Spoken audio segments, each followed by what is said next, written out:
Mike's hot. Tampa Bay. Let's roll.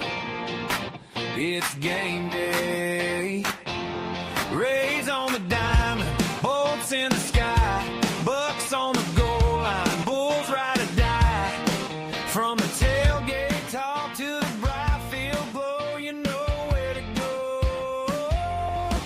It's the JP Peterson Show. Hey, Tampa Bay, let everybody know. Let's go. Tim on the side, we're ready to roll. Ray, Bulls. That's a great way to start the show right there. What the hell's going on over there? Lord almighty. Hold on. Here we go again. Oh, God. I think I'm doing this show without a hat. Are you crazy? Now we can Right. start. It's a bad angle. I don't have enough You hair. need one as of it these is. visors is what you need. These visors. I just am not a visor guy. love visors. Ever since Spurrier stole it, it was over. Oh, there you go. No decent Seminole would ever wear a visor. Just the way it goes. Makes sense. Right? Can't do it. All right, welcome in. Yeah, I knocked over my water. Thankfully, the top was on. Had to go turn the air on and close the door. It's like, I just, it's Friday, man. It's Friday. What do you want? What do you want from me? It's Chaos. Friday. We got preseason football coming up tonight. I am semi-jacked up for that. Hear Rondé Barber and Chris Myers and everybody talk about what's going on there. I guess Eileen will be on the sidelines. So Channel 8 does the broadcast tonight. The next week we get Gruden and Rondé. So yeah. So we got preseason Bucs football, baby. I mean, what more could we want? I got a nice afternoon of golf planned with my Lightning broadcast brethren, Dave Randorf and Brian Engblom. So leave you and a big O to the show today. So as we do a little production meeting for the upcoming season, that's what we're doing today, Timmy. It's all work. It's not. No not playing golf. at all. No, it's a production meeting. You're is what definitely it is. not playing golf today. Oh, well, we are, but that's just the canvas for the production meeting. You understand? That's Fair. kind of how Fair. that works. So yeah, we'll get to talk a lot of hockey today. I'm looking forward to that.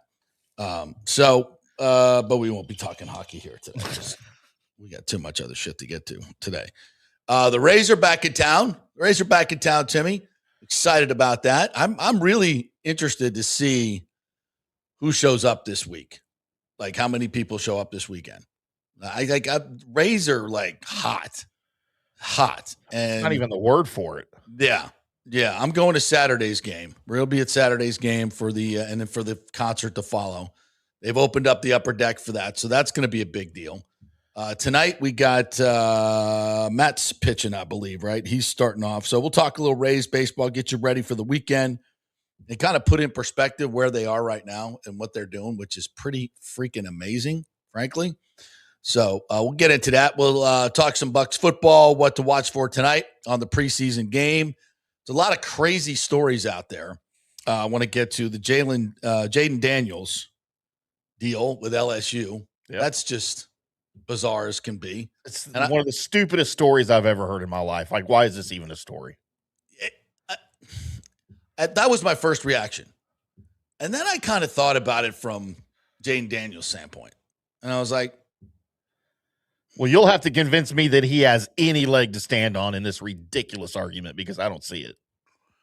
yeah, it's a tough needle to thread. And the way he's But- reacted to it is completely out of line. Yeah, I think that's the bigger part of it. So we'll get into that. I'd like to get your thoughts on what's going on with that. The Seahawks signed Terry and Arnold. Ooh, wow. Somebody's really desperate for some corner help. Yeah. Woo. So we'll get into that a little bit. And of course, we got more WNBA drama that we got to get into as well. So Jeez. that's always Yeah, also by the way, at WNBA, we have local news here. A friend of mine, a colleague of mine, with maybe the biggest WNBA story of the season that doesn't involve Sophie Cunningham or Caitlin Clark or idiot Indiana Fever head coach. And we're talking death threats for a sports writer. what? Yeah, so we can talk about that too if you'd like the inside scoop. How's my man Jose Fernandez doing with his WNBA team there in Dallas? They're good. Yeah. Yeah. Has he brought them? He's a good dude, by the way. Oh, he's fantastic. Best of the best. Yeah. Best of the best. Yeah, I mean, he was an absolute legend here. I mean, he had the most successful program at USF consistently getting into the tournament. Yeah, he's a hell of a coach. He's a really, really good coach. They're doing well. They've got a good team. He jumped on the WNBA just in time for all this drama. So I bet he's enjoying that. All right, so let's get into it for a little Bucs tonight. Todd Bowles is just not a big, player starter guys in preseason, which is fine with me. Whatever he's doing, he's getting it right. Because the one thing that Todd Bowles does is get the team off to a good start. They've been very good in the first quarter of the season. I think almost averaging a 3-1 start under Bowles. Pretty damn good. Now, of course, what follows that is pretty damn average, but that part is really good. So whatever he's doing in the preseason, he's getting them ready, and that means not playing your starters. And they're not going to play hardly at all tonight. You won't see Baker. You're not going to see Ibuka. You're not going to see Chris Godwin. I don't know if you'll see Jalen McMillan. I hope we see a little bit of Ted Hurst. I'm definitely looking forward to seeing a little bit of Ted Hurst, the rookie. But he's been playing so well in the joint practices. I don't know if he's going to get a lot of run. And anybody who has kind of played well in the joint practices like Bain, I don't think Bain will play at all, nor should he. I mean, I hate to say that about a rookie, but there's too much at stake. And the problem is you got a lot of young guys out there, offensive linemen, right, that are looking to make a name for themselves, to make the team. They may be trying to cut somebody's knees or do something. It's not worth it. If Bain were to go out there tonight and get hurt, it would be a freaking disaster for this squad. And he's gotten a ton of good work this week. There's no reason for Bain to play tonight. I do not. I want to see him on the sideline doing interviews with Eileen. That's what I want to see. So really, that surprises me. Why? I'd like to. Bain needs to be out there, dude. He's a rookie. Why? All rookies need to play in the preseason. He's not a rookie. I don't care who you are. He's a rookie in name only. He's a rookie in name only. Never played a pro down in his life. He played 50 snaps in these two practices against other pros and beat them up. Okay. I mean, I respect your opinion. I just disagree. I just think that there's too much at stake here, and he's getting great work in the joint practices. He'll get it against Jacksonville as well. So should he maybe play in the second game at home? Okay. I may give him a series or two, but certainly not on that carpet up there. Hell to the no. Hell to the no.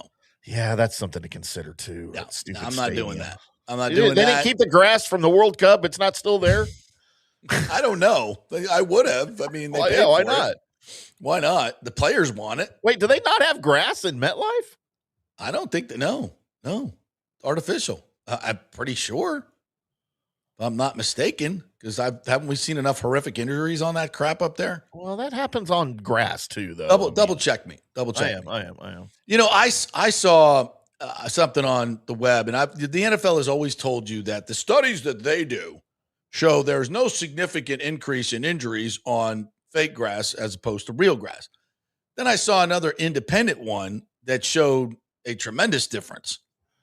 And of course, as in the age that we live in today, you don't know who to believe. I certainly, obviously, don't want to believe the league because they have a vested interest in that bullshit statistic. So I'd like to get something a little bit more independent. And believe it or not, you can't believe AI either. That's not always right. So, but it just seems to me anecdotally that there are more, especially non-contact ACL injuries, soft tissue injuries on the fake stuff than the real stuff. It is turf up there, by the way. Yeah. That's what I thought. Wow. So yeah, I would not put Bain out there at all, but there's still some guys out there that I really want to see. I think Trotter should play. I'd like to see Trotter play. And I think that the Jets will probably play a lot of their starters on the offensive line. So because Trotter's been playing a lot with the twos, he's getting reps with the ones as well. I've seen that, and he is on the second team on the depth chart, which is silly. He's going to start ahead of Servassier Dennis. It's just a matter of time. But I like to see Trotter get some time tonight and really be able to look at him and in game speed, so to speak, at and against the Jets' number one line. I don't know what kind of starters they're going to put out there, but I get in a team like that, I would think would play more starters because they're very much on the in the development side, and they need all the development they can get. So I would expect to see a little bit of Josiah Trotter. Aiden Garnes, the rookie undrafted free agent out of Arizona State, who has really wowed everybody. He keeps making play after play after play at the corner position, which is a need position right now. I wouldn't be surprised as the preseason goes along to see the Bucs bring in an experienced corner or safety or both, depending on what they see in practice. So I think Aiden Garnes has a tremendous chance to make this team and play a lot this year, frankly, because he's played so well. So I'd like to just get more tape on him, and I think you'll like what you see. As I've told you in watching him, for rookies especially, it goes for receivers and defensive backs. It's right at the catch point where you kind of differentiate yourself. That's why I like Ted Hurst. He does not panic in the contested catch situation. He attacks the ball, and he's the aggressor, which is something that's hard to see. When Jalen McMillan came up, as good as he was coming out of Washington, as much, he put up just tons of numbers in college. When he first came up with the Bucs, he was overmatched physically. He would let corners run through him to get to the ball. And it was right at that point of catch where he would lose because he just didn't understand the physicality, right. And frankly wasn't strong enough to battle these NFL corners. And he learned very quickly that it's a whole different game at the point of the catch. And you've got to be aggressive. You've got to be bigger. You've got to be stronger. They're not going to call the pass interference every time. Stop looking for the flag. That's just the guys are going to manhandle you. You got to prove yourself that you can get through it. And that was a learning curve. And there's that learning curve that exists for every receiver that comes into the league. And I think Ted Hurst is big enough to, and it certainly is shown that he's really, really good at that catch point. He's very aggressive and he doesn't panic. And I would say the same for Aiden Garnes. When the ball comes to that point, he does not panic. Seen him jump up over Ibuka and just knock the ball away. We've seen him intercept the ball. So kid's got good hands. He doesn't panic. Like one of the reasons Jamel Dean didn't make interceptions is because he would panic and drop the ball right in his hands. I see a little bit of that in Zion McCollum. It's that moment of decision where you got to decide whether you're going to jump the route, you're going to play it aggressively, you're going to go after it, but then you got to have that coolness, that calmness to make the play and don't panic. And that's where these guys differentiate themselves. So I'd love to watch Aiden Garnes, and Parrish continues to grow as a corner, and I think he's just going to be a really, really good player. I thought he played great as a rookie. I think he could take a really big jump this year. I don't know how much he's going to play tonight as a starter because, man, you lose a corner or two, oof, man, we're already thin at that spot. You won't see Zion McCollum. I don't think you'll see Parrish either. I would doubt if Winfield and Tyke Smith played. So you're going to see a lot of backups in the secondary that really need to play and impress. So with Bain out, and Bowles pretty much said he played very little, if at all. So like you said, there's no reason to have him out there. But that means we may get some flashes of David Walker, right? I mean, he'll probably be out there playing a ton. David Walker should play a lot tonight. And the Jets are a lot. And the Jets are expected to play all their guys. So the first couple of series, you're going to have these Bucs backups, supposed backups, going against first-team guys, and you'll get a real idea of where they are. Yeah, I want to see David Walker against the Jets, and I think their right tackle that was a top 10 pick last year. Mm-hmm. I can't remember his name. Yeah. So you want to see that David Walker for sure, and again Trotter on the inside, yep. And there are going to be some young fellas that you want to see on the defensive end, and Aiden Garnes as well. Jalen Daniels going to get some run at quarterback tonight.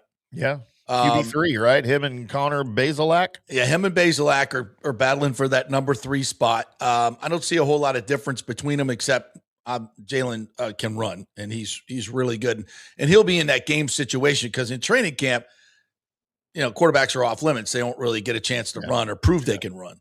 So he'll get that opportunity tonight against some, second and third team players. And I think he's going to look good. He'll look really good.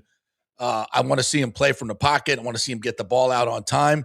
I think he has a good arm, not a great arm. I don't think he really throws with a lot of anticipation.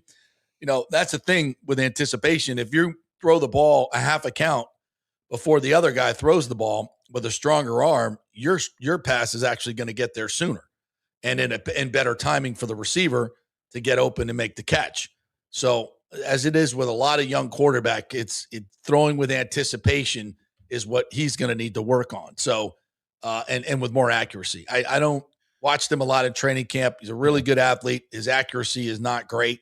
And so when I say he doesn't have a NFL arm, it's not as much the velocity as it is the accuracy.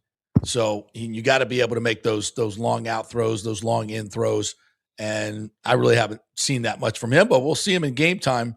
And that's what I want to see. Josh Williams, the running back. I don't think we'll see any of the top three running back. There's absolutely no reason for that whatsoever.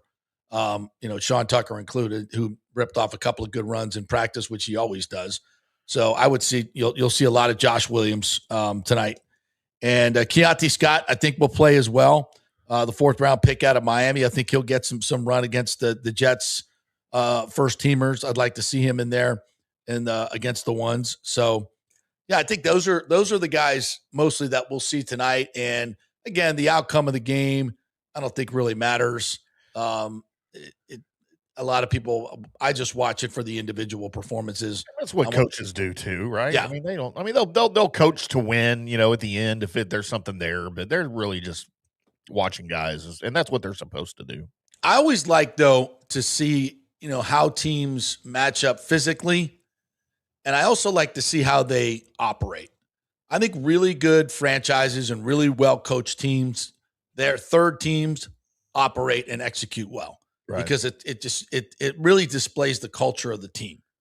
And if you're out there, your third teamers are out there, you can't get a playoff and there's flags all over the place, I think it's just a bad look. And I think it kind of shows you that maybe details are not really as important to some franchises as they are to others. So if you see sloppy play, I think that's always a bad sign, no matter who's out there. So keep an eye on that. And typically you haven't seen that with the Buccaneers. Their first, second, and third teams usually are very well versed in what they're doing out there. So it's football. I'm ready for it. Watched a little bit last night. Fernando Mendoza looked really, really good. I think there's a chance he could start. I think the fact that they went out and got Cousins kind of, blunts that a little bit. Once you have a guy like Cousins, there's really no reason to rush Fernando. Even if you think he's ready for week 1, I think you don't start him. Maybe you bring him in the third or fourth quarter, see how the game's going. But I don't know. You really got to be on the ground there, and I'm sure Brady will have a lot to say about that. But I think if you got Kirk Cousins, it's probably a good idea to use him. Make sure that your offense is running well. You know what you're getting out of your offensive line. You don't want to throw Fernando into a situation where it's a shit show. If the offensive line isn't playing well and the receivers aren't getting open and you can just see a lack of ability to execute, I wouldn't put him in there. Give him a little. There's no rush. There's absolutely no rush. But he looked good last night. He looked really good last night. Why would he not? He's got the size. He's got the arm. He's got the maturity. He's got everything. But we'll see. I still wouldn't start him week 1. I don't know how you feel about that. No, not him. Not him. There's no need for that. One of the things I'm going to be watching out for is obviously we had all that chippiness, in the joint sessions here between these two teams. I know Aaron Glenn, since being a head coach, puts a big emphasis in the preseason on discipline and penalties. That has never carried over necessarily through to the regular season with the poor lowly Jets. But I'll be anxious to see if that chippiness kind of carries over, between the teams and the guys, and how that affects who stays in the game and who doesn't. You don't want somebody to get hurt, during a fight. That's something you kind of have to pay attention to. I think more for the Jets than the Bucs, but throwing a punch at a helmet, get hurt pretty bad. So yeah, that's not smart. No. And I think most of those guys that were fighting will probably not be playing tonight. probably, yeah. You know, Gedicke's not playing tonight. Yeah. I don't know if they play. You think they'll probably play Bailey? I probably think David Bailey's playing. David Yeah. Bailey is starting. Yeah. Yeah. Gina or Aaron Glenn has already said that. Well, they need to go out and have their starters beat up on the Bucs second team because they need any type of hope up there, like any type of hope. So let's just and look, I'm a big David Bailey guy, obviously huge Tech fan, and I think he's going to be a stud. I just hope he's not ruined by the Jets, by being drafted by the Jets. That's a real thing for a lot of these guys, man. It happens in Cleveland, happens for Arizona, it happens with the Jets. It's just, bad franchises that draft really good players. Sometimes that's it, man. That's the only shot they get. And if you suck, you suck. Yeah, that's it. And for a guy like David Bailey, I hate to see that. Yeah. Well, that's always the curse of being a top draft pick, right? Yeah. You're going to a shitty team. It's good for the league that to try and help those franchises rebound, but sometimes it's like, man, guys get lost. I mean, their careers just get lost. You could probably say that a little bit about Gerald McCoy. You just go to a crappy team, and everybody thinks it's your fault because there's so much shit around you. It's not your fault. It's I always used to tell people, don't get frustrated with Gerald McCoy. He's not the problem. He's not. You want to get mad at him because he's not Warren Sapp. Well, he ain't got anybody around him. Ain't no Rondé Barbers or John Lynch's or Derek Brookses running around there. No. So don't forget that. So it's just part of the game. And those who thrive, who can bring a team from shit to shining, like a Peyton Manning or a John Elway. You go back and you think about the number one overall draft picks and how many of them just got wasted with bad teams. It's a lot. It's a lot. It really matters where you go and how you're coached. No question about that. All right. Anything else you want to throw in there on the Bucs? Any questions out there from you guys on the Bucs? Yes, John, we know Bowles has already said Bain is not playing. He said little, if any. Yeah. I think is the quote. That was his quote. Yeah. Yeah. So I think that's, if any. Hey, pay attention to Jalen Daniels. I know you talked about Daniels a little bit ago, but pay attention to Jalen Daniels. He might be your starter next year when Baker's playing in Cleveland again. That's our succession plan. I'm just saying. You may be right. $4. You may be right. Here I am laughing,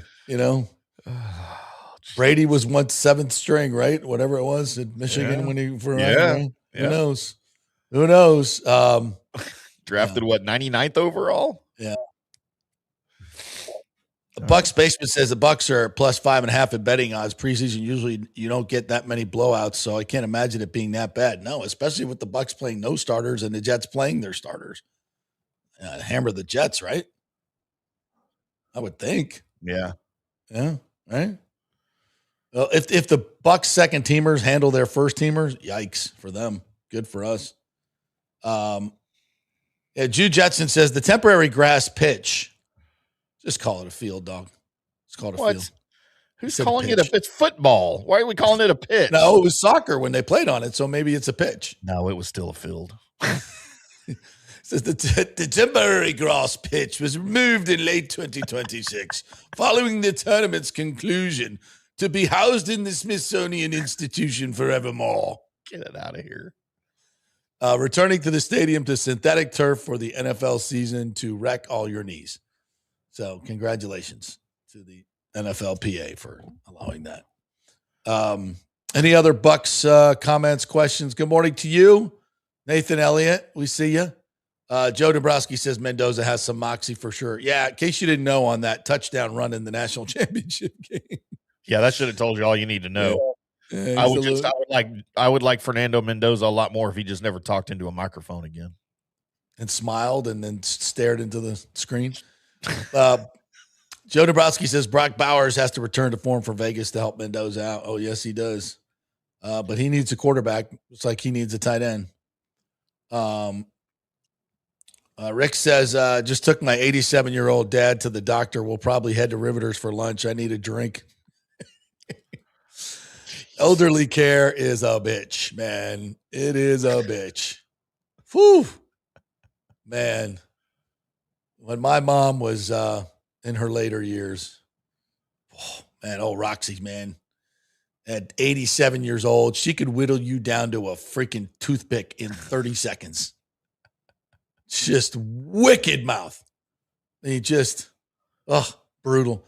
I'd go take her out to lunch. She used to like to go to Hooters, and she'd fire up that cigarette, right at the table. Guys, remember when they were smoking in restaurants? Oh, well, she never stopped. Yeah, I know. She'd just spark it up right there in the middle of the restaurant. They'd be like, ma'am. She'd be like, bring me a martini. That's awesome. Well, you'll have to make it a double. That's incredible. Wait, gin or vodka? Vodka. The worst you could find. Pop-off will be fine.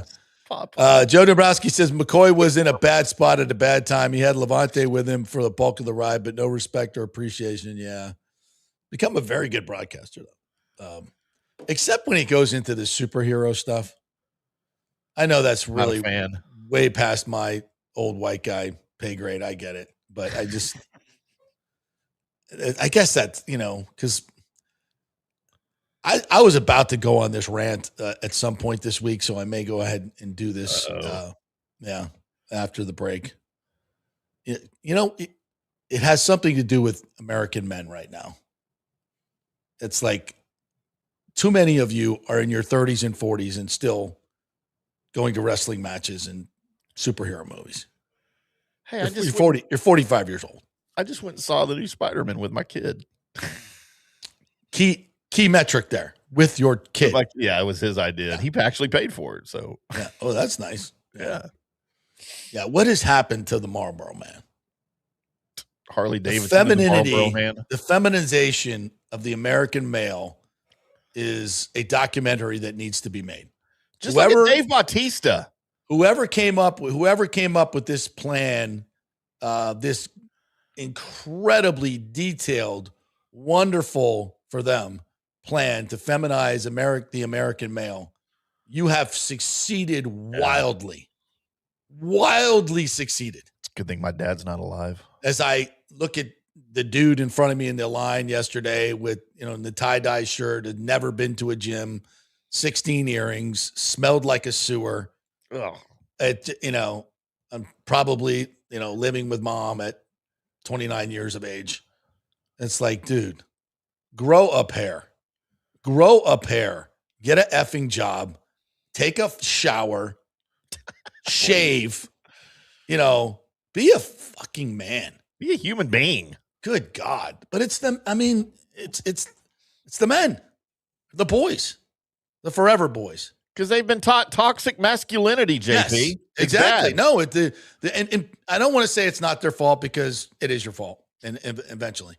But what society and the media, especially this agenda campaign to feminize the American male, wildly successful. And it's a shame, because I feel bad for the women out there. This is what you got to pick from, Where the women are more masculine than the men? Yeah, absolutely. Yeah. Most women, like you dating guys that don't have jobs. And it's and I know I'm overgeneralizing here. I get it. But it's like, again, you're 40 whatever years old, and I get going to a wrestling show every now and then, or it's like, but come on, man. We're doing comic books, and at some point, whatever. I know the wrestling people get mad at me. I get it for the entertainment, but some people just take it to a nth degree, and it's not just that. It's just it's all the other stuff. Anyway, right. Ran over. Let's take a break, and hold on. We get one here. Ad mentioned 819 says, JP, huge fan, but you got to chill. Spider-Man is the shit. Listen, I was the biggest Spider-Man fan ever. When I was 8. When I was eight. Man, I wore the shit out of them Spider-Man pajamas. Like, they came with feet. They didn't leave with feet. I wore them suckers out. The toes were popping through. Absolutely, man. Every night. With my G.I. Joe, sleeping with my G.I. Joe in my Spider-Man pajamas? Hell yeah. What would happen if G.I. Joe fought Spider-Man? Did he? I mean, they could have. I want to see that. The whole G.I. Joe team against Spider-Man. It says Nicky Numbers is a wrestling guy. Yeah, but not that guy. He's got it, He's a grounded wrestling guy. Yes, there are those. Yes. And I know a bunch of those. And that's the ones that have jobs and are, real dads and do all that shit. Yeah, that's productive members of society, and they like wrestling. That's fine. Exactly. That's a totally different deal. That is a totally different deal. Completely different deal. Great family men who love wrestling and share it with their kids and all that. And, but the ones I'm talking about that just are complete. And Gerald McCoy's not one of those. Obviously, he's got a job. He plays football. And he's masculine. Yeah. I don't know if I'd be wearing superhero costumes in public, but, I guess if I made that many millions of dollars, I'd buy a Batman costume, right? If I could. Why not? All right, we'll take a break after I've offended absolutely everybody. And we'll come back on the other side and talk a little. By the way, Tom Black's going to join us today, FSU sideline reporter, talk a little more FSU football. When we come back on the other side, your comments. We've got some WNBA drama I want to get to. We'll get into the Jaden Daniels thing as well. The Schwar bombs last night at the Field of Dreams. Did you enjoy the Field of Dreams show last night? It's kind of cool. All that coming your way. We're brought to you by the great folks at Genesis of Tampa. Don't forget, you buy a car in August, you don't have payments for 90 days. They got a free gasoline thing going on there as a promotion as well. All kinds of cool promotions going on. Bottom line is, you need to get on over there to Genesis of Tampa and test drive these cars. And I'm telling you, you can go test drive Mercedes, go test drive Rolls Royce, go test drive whatever you want to test drive, and then come back to Genesis and go, wow, it's a better car for a lot less money. You'll see. Genesis of Tampa, 801 East Bears Avenue. Tell them JP sent you. Back in 3. Pitch Roofing believes giving back is part of doing business the right way. That's why they proudly offer exclusive discounts to those who gave the most to our communities, including veterans, first responders, seniors, and teachers. And for listeners of the JP Peterson Show, there's even more good news. Pitch Roofing is now offering a special discount just for fans of the show. With so many roofing companies coming and going in Florida, it's important to choose a contractor you can count on long after the job is done, especially when it comes to honoring your warranty. Pitch Roofing is built for the long haul with a reputation for quality, transparency, and standing behind their work. Whether it's a repair or a full replacement, their team delivers honest guidance, quality workmanship, and no high-pressure sales. Call 727-67-PITCH, 727-677-4824, or visit pitchroofing.com to schedule a free estimate. Pitch roofing done right. Big thanks to Italiano Insurance, the great folks over there. They will soon be part of Gallagher Insurance. A little name change, but same great folks, same great customer service you've known for over 65 years. They do all the work. You save all the money. ItalianoInsurance.com at 813-877-7799. Hey, guys, you already know that Riveters is the best sports bar in all of Tampa Bay, but now it gets even better for Rays baseball season. During all Rays games, check this out, $6 Tito's, $6 Jack, $6 margaritas, all during Rays games. Are you kidding me? And that's always a great pour from the great bartenders at Riveters. Great service, great food, everything is fresh, nothing is frozen. And let me tell you, if you want baseball and wings, you will not find any better than Riveters. Their sauces, like the blue cheese and the ranch and everything, is handmade, and the wings are big and they're perfect.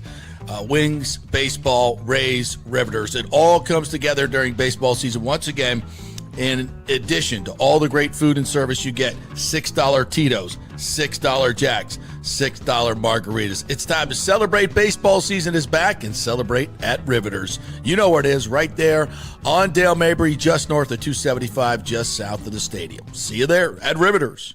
Hey, the Golden Diamond Source wants to be your family jeweler, so don't wait any longer to find that one-of-a-kind perfect engagement ring for that special someone in your life. At the Golden Diamond Source, they can design anything you want personally. The Golden Diamond Source can help you trade in your old broken jewelry and use it towards a new purchase as well. And with gold prices at record high, now is the best time to do it. They only sell natural diamonds at the Golden Diamond Source, so if it's a real love, it should be a real natural diamond. Don't start your relationship with a fake diamond. Bad idea. And with the Golden Diamond Source first-time buyer program, you can learn all about the 4 C's in all the different shapes and styles. And they are able to show you a huge selection of inventory to choose from. And don't forget, 0% financing for up to 5 years. If you finance $5,000, it's only $83 a month. Make sure it's a Golden Diamond Source diamond, 3800 Almerton Road, always online at goldendiamond.com. It's a love you give only at Golden Diamond Source.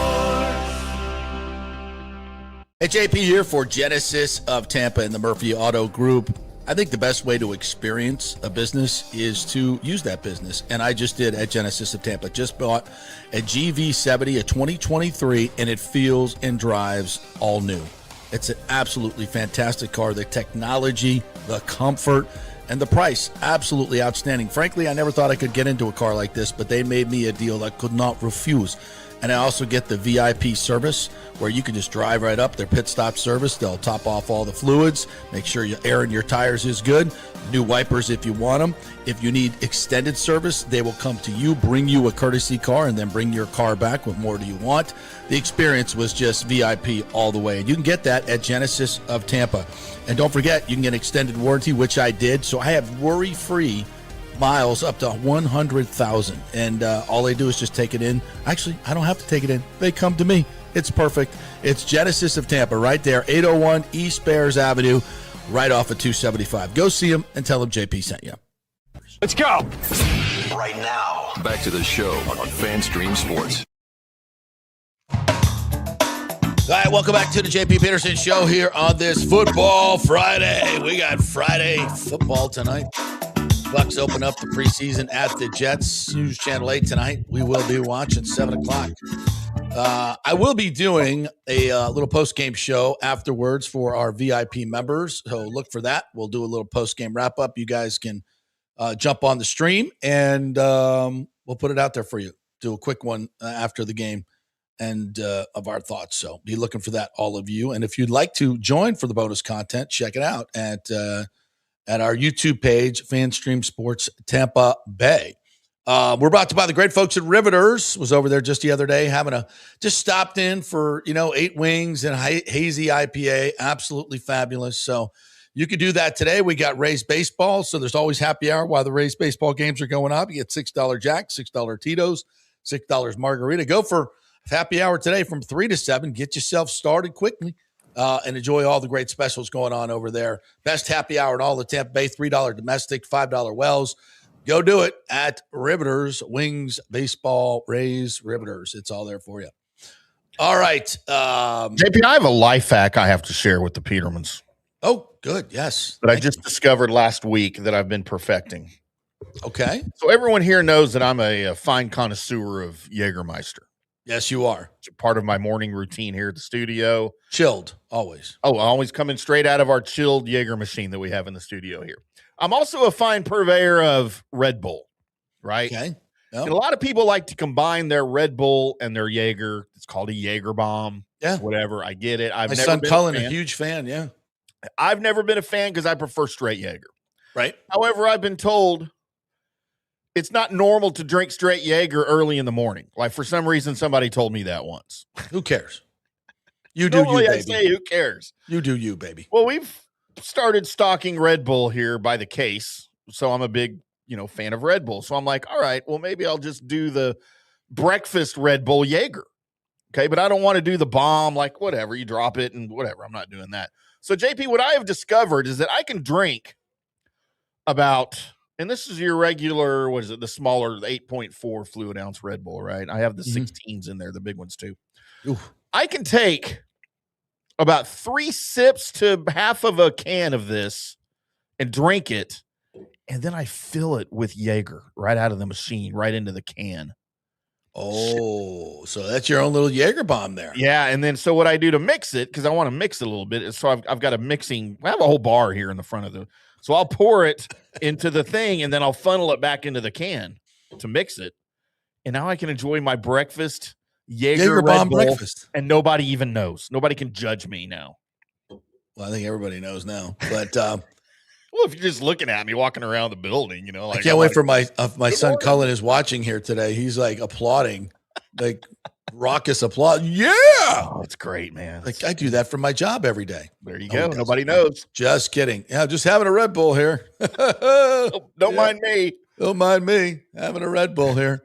Now those Jaeger bombs, those will get you going for show. Greatness. For show. I think you can get one of those at Rivers too. There you go. Hook you up with that. Absolutely. That'll get your day going. All right. Alejandro's in this morning. One of our VIP members says Orioles probable pitchers tonight. Bassett versus our opener, Mats, with Schultens taking the bulk of the innings. You are correct. Saturday, Bradish versus Seymour, and Sunday, Rogers versus Peralta. Monday, Young versus Martinez. Ooh. So, okay. It's another sweep. I think it's a sweep. 9 in a row. Second AL East team to ever do a West Coast sweep in the history of baseball. That's pretty good. Best record in baseball. A 6.5 game lead on the Yankees. They have an 83% chance of winning the division, according to Fangraphs. And this team that we're going to see tonight has not played at the Trop since the deadline deals. We've not seen Liam at the Trop. Looking forward to that. We have not seen Tyler Wells, Sasquatch, on the mound. We've not seen him.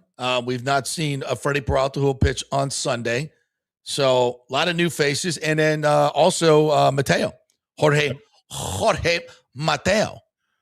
So all those guys, so whole new roster. Lots more on Jorge Mateo during the Big O show at 12:05 Eastern time. With the well-lubed Big O show today with Tim. Be great. Yeah. He's already, I mean, you're 3 hours away from that, and you're already. I may run out of Jaeger. And I got a full machine in there. Good luck, Big O. Good luck with that. It should be entertaining. Airweed says all the Petermans need to show up Saturday night for the Rays game, and let's meet out in Tarps off section. Let's get the win. All right, I'm there. I'll have to leave my premium seats to come see you, but I will definitely do it. Yeah, because where we'll be sitting, the liquor will be flowing. Mm-hmm. So by the 8th inning, I will be tarps off. That's right. Jaeger bombs. Fat white guy alert. Old fat white guy alert in the tarps off section. So Lord. Hit me up, Airweed. I'll join you out there.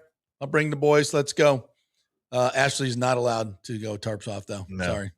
Which is what you guys want to see anyway, but that's not going to happen. Well, maybe, she's got the sports bra underneath. Why not? All right, 147. I'll be looking for you, Airweed. Hit me up on social. Remind me. Alex from Florida says it's been amazing to see all the Yankee fans melting down on Twitter. Ryan Bass has even been clapping back at some of them. I love it. How about Bill Carlson? Bill Carlson, our esteemed councilman, going at it with J.C. Bradbury and some of these other knucklehead oppositions to the stadium deal, which is fantastic because for years and years it was just me.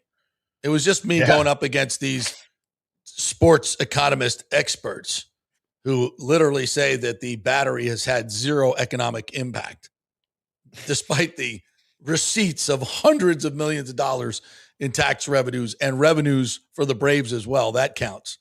And this is, it's funny because a lot of these communists, did I say that? Freudian slip. A lot of these economists, right? They hate free enterprise and they want to vilify the Braves for making money at the Battery. Why? When they run a business there, you know what business does? It employs people.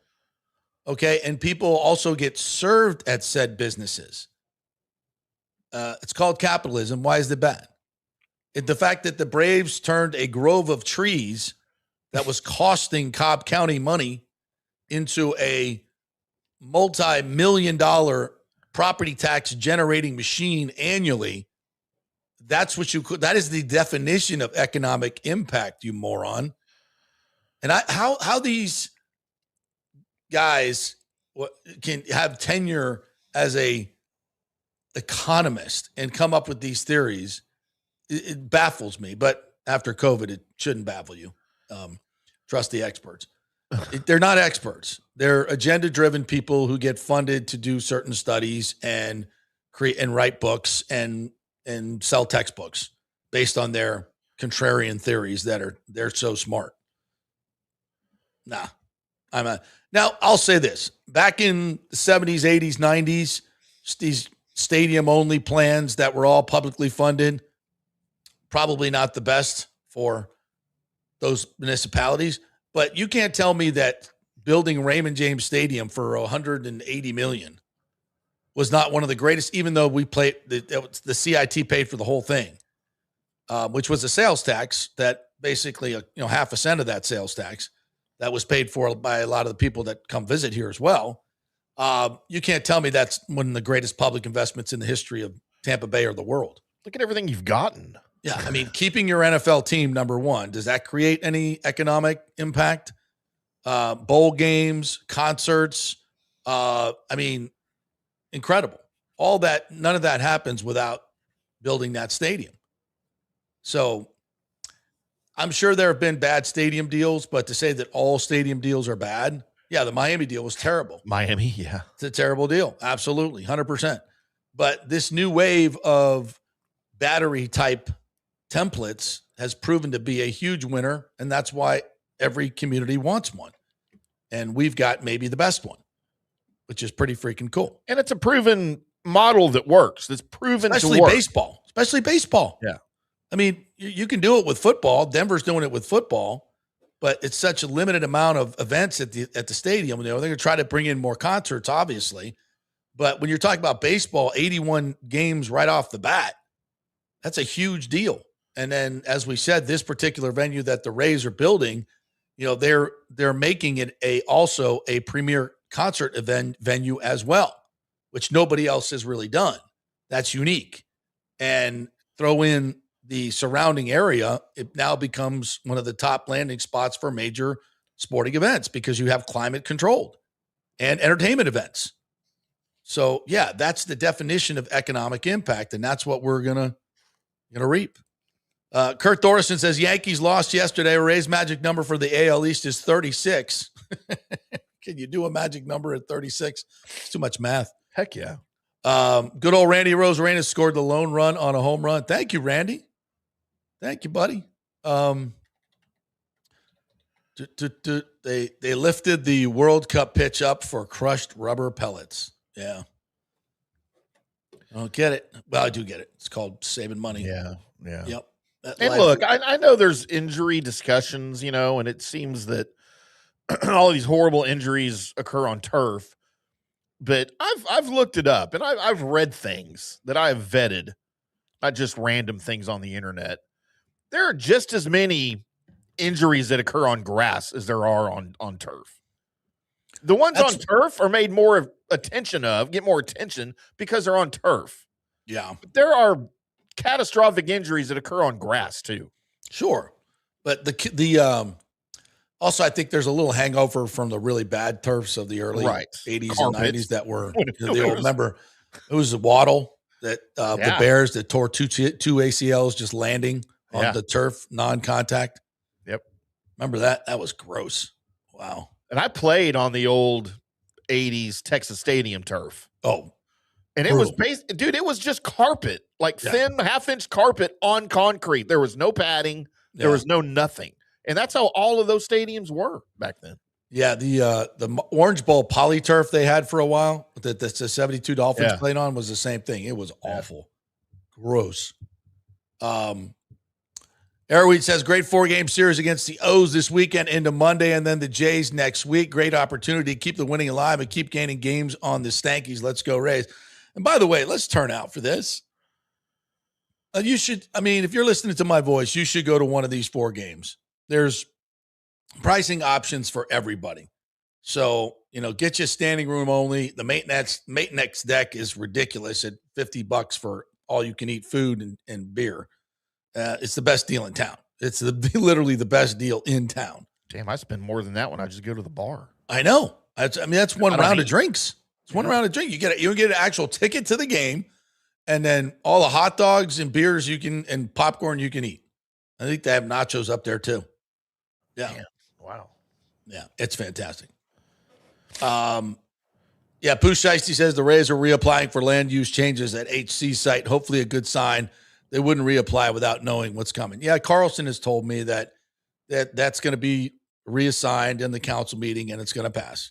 So unless somebody else goes rogue, it's going to pass because he's going to vote for it. That tilts it 4-3. In an update on the stadium, in case you haven't been paying attention, we had Carlson on. Was it earlier this week? I think it was. Yeah, Carl. Yeah. He's been making the rounds. Obviously, a lot of different shows. As has Ken Babby. I texted with Ken last night, and I invited him on this morning. And he's like, "Yeah, nothing really more to say. So let's push it till something pops up," which is fine. There's just not, the plan is being negotiated still. This new thing that Carlson came up with is just a little different from the city. The county funding pretty much remains the same, although Bonnie Wise is going to tweak some of that as well, but only to the better for the county and the city because the Rays are making more concessions. So it's really, again, it's the wheels are greased. Everything looks great. And I think with Carlson, you're going to get the vote. So it's pretty much a done deal in my mind. So yeah, yeehaw. But you never want to say done deal, even though I just did. Yeah. I said pretty much, but definitely not a done deal yet.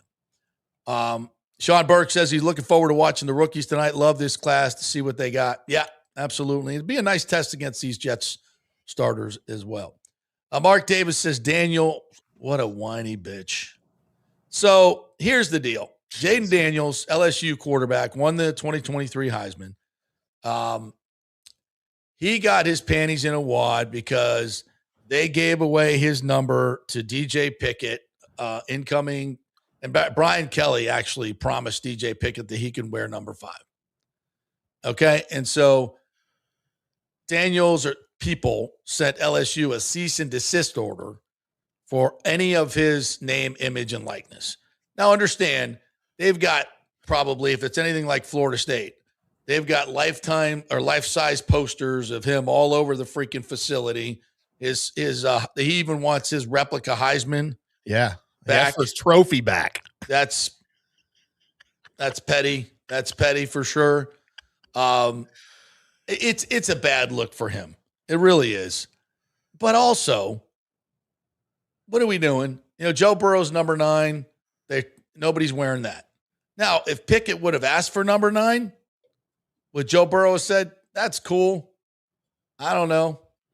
I think he might, but I don't know. Again, the numbers and the uniform stuff, I don't know. Listen, you had a career at LSU. It was fabulous. You won the Heisman. Why you got to F with that? Like, what can you not just, but on the other hand, LSU makes a lot of money off of him and he helps recruit for them. And what's he getting out of that? I mean, he got it. He played there. He could have gone and played anywhere. Let's just be honest about that. And maybe he was a transfer too. He started at Arizona State. He only played 2 years at LSU. Yeah. 0-2 against FSU, I might add. So maybe if you had been able to beat FSU, they wouldn't have given your number away. I mean, he did win the Heisman, but he didn't win the Natty. Burrow won both. And look, the year you won the Heisman, Jaden, and look, I love Jaden Daniels. I'm a Jaden Daniels dude. Yeah. This is petty and ridiculous. The year you won your Heisman, you go 9-3. You didn't even finish in the top 10 after starting. Well, to be fair, his defense was giving up 35 points a game. Well, and he had a sucky coach. Yeah. So we know this. I get it. Let's not, Burrow had a little better defense than. No, Burrow had a much better team. Burrow's team was maybe one of the greatest college football teams of all time. That is correct. Okay. Jaden Daniels, with all due respect, you were awesome at LSU. 19-7 as a starter. By the way, 2 years, 57 touchdowns, 7 picks, 6,700 yards passing, 2,000 yards rushing, 21 more TDs on the ground. I get it. You win the 2023 Heisman. This is college. They don't retire numbers for Heisman Trophy winners. Okay, which LSU has had some. And don't compare yourself to Joe Burrow. You are not Joe Burrow. That is a different scenario, a completely different situation. And for you to come out and have your people call your college and say, I want my Heisman back and stop using my name, image, and likeness in your facility. That is just as petty can get. And you know what? Yes, if I'm Washington right now, I'm a little bit concerned because this shows me a little bit about your character. Yeah.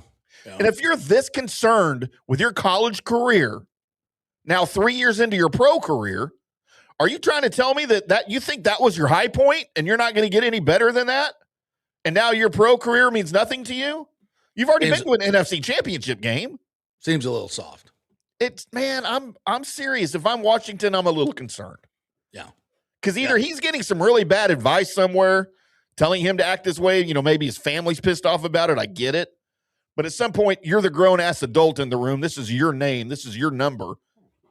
Give your freaking college a blessing for a high-dollar recruit to come in and make your college team better. Right. That's the way I would play it. Yeah, that's the way I would play it. It's just ridiculous to me. I agree 100%. I have a little bit of hesitancy because I do think a lot of these programs take advantage of that 100%. Yes. But this makes you look petty and small. No question about it. And I wonder, is there a little bit of jealousy between Burrow and Daniels? Is it?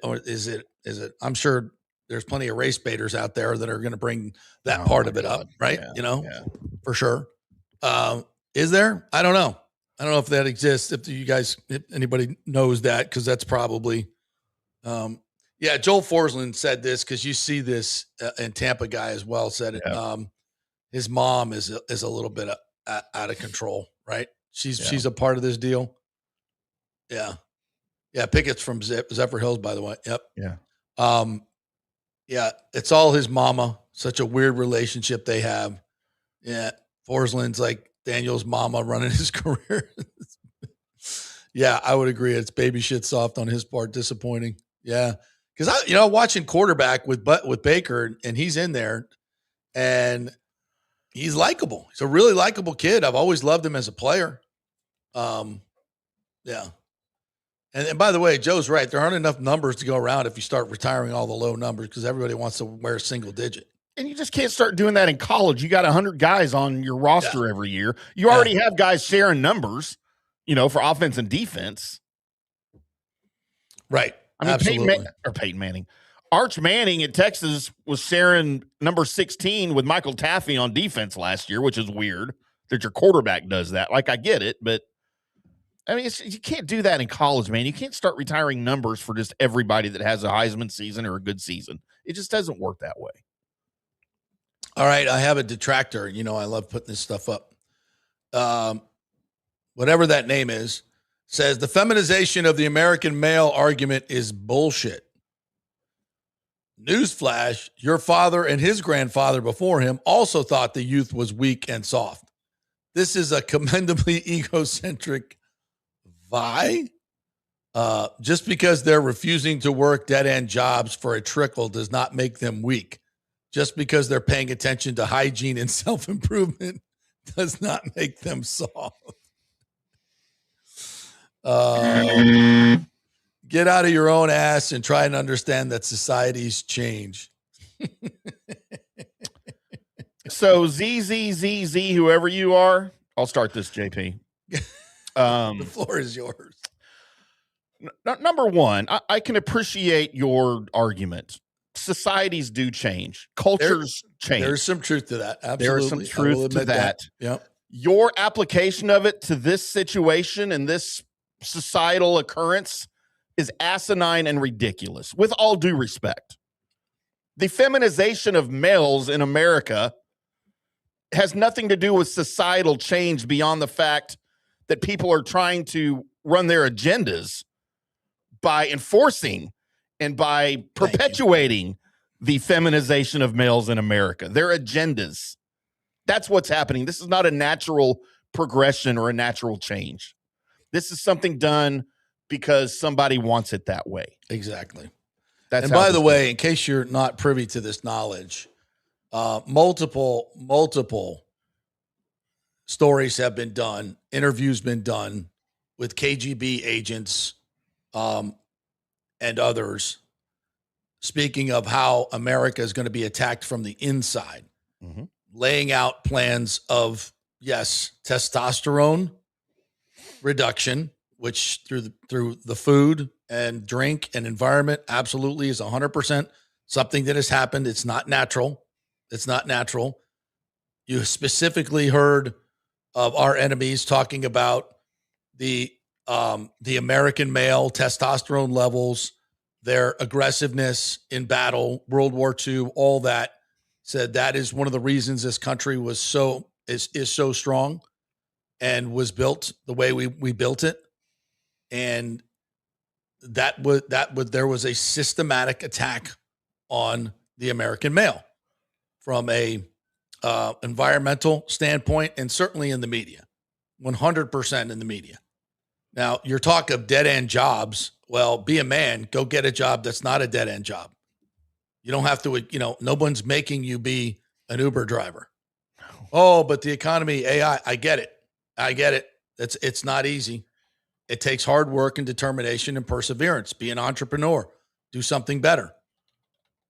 Be a man. Life is tough. And if you don't think that there's a lot of American males that have, I'm not saying it's easy. I'm not saying it's easy. But in general, what I see out there ain't what I've seen growing up. And yeah, to a point, sure, my grandfather and my father probably thought something of the same, but this is a whole new level of soft ass shit, to be blunt. Joel Forslund says that person has green hair. There's a very good chance of that. Yeah. All right, well, let's take a break. We'll come back on the other side. Yes, blame U.S. corporations for the shit food and polluted environment, JP. Absolutely, 100%. And the Chinese behind them. 100%. I also blame Pat McAfee, by the way. I don't know why, I just do. It's a good target. We're brought to you by the great folks at Italiano Insurance, soon to be AJ Gallagher Insurance. Same great customer service, but more options to save you money. That's the good deal. It's that big company that can help you with a lot more options. So you give them a call. They'll shop your insurance around, your homeowner's insurance, your business insurance, your flood insurance, auto insurance, all of it.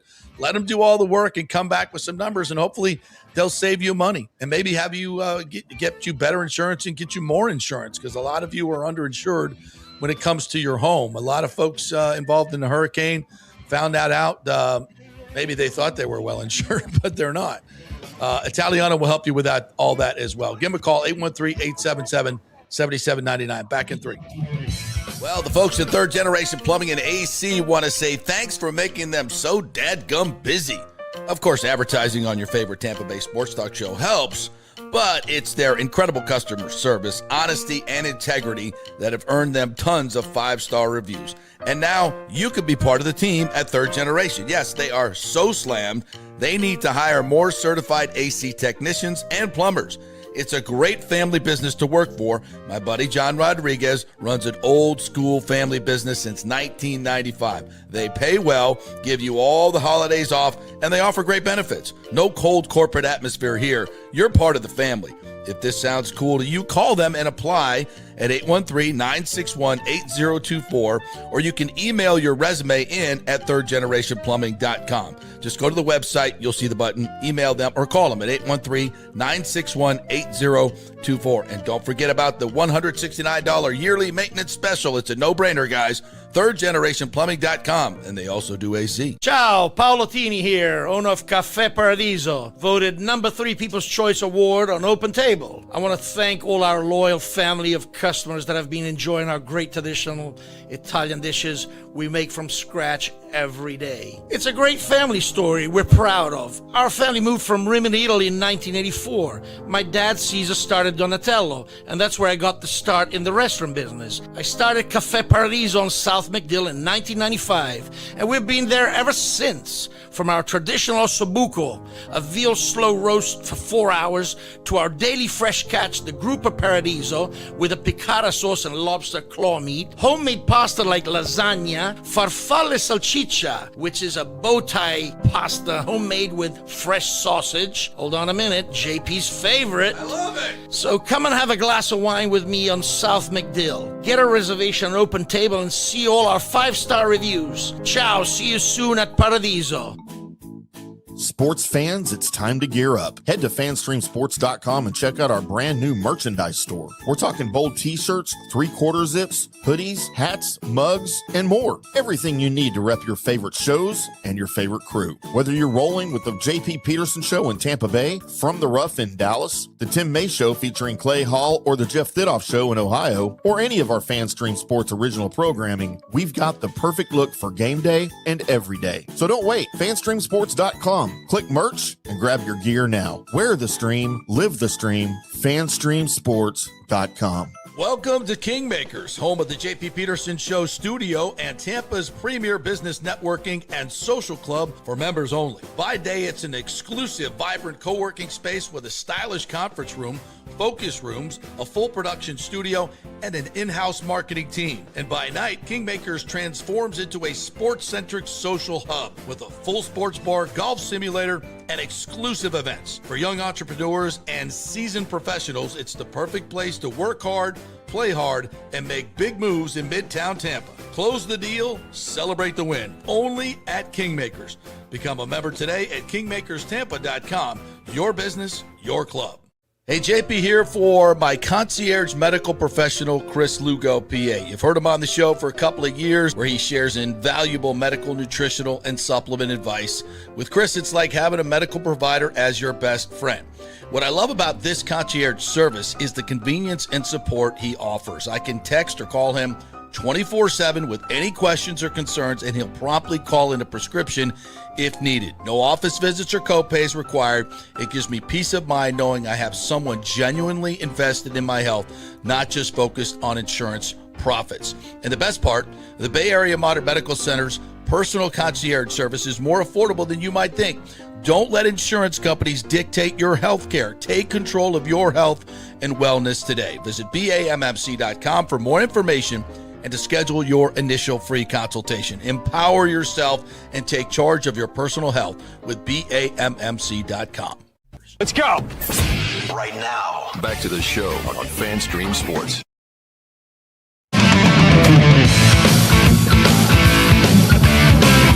All right, welcome back to the JP Peterson Show.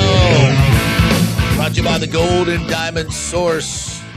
Yes, say I do all over again at the Golden Diamond Source. Go buy your lady something nice. Reaffirm those vows with some shiny diamonds. That's what they want. Absolutely. Real diamonds, not fake diamonds. Don't do that. Don't start your relationship with a fake diamond. They've got 5 carat, 10 carat, 20 carats, or half carat, whatever you need at the Golden Diamond Source. Go on into their bridal salon. The best selection. You can design something yourself, 0% interest. And don't forget about the Diamond Savings Account, where you get 100% of the value of your diamond back when you go to upgrade. That's a cool deal. They'll give you a great discount as well. It's the Golden Diamond Source, 3800 Omerton Road. Always online at goldendiamond.com. All right, I was watching, perusing Twitter over the break, Timmy. And Robert Griffin III says every Heisman Trophy winner should have their number retired. He's an idiot. But the cease and desist letter is a colossal mistake by Jaden Daniels for 3 reasons.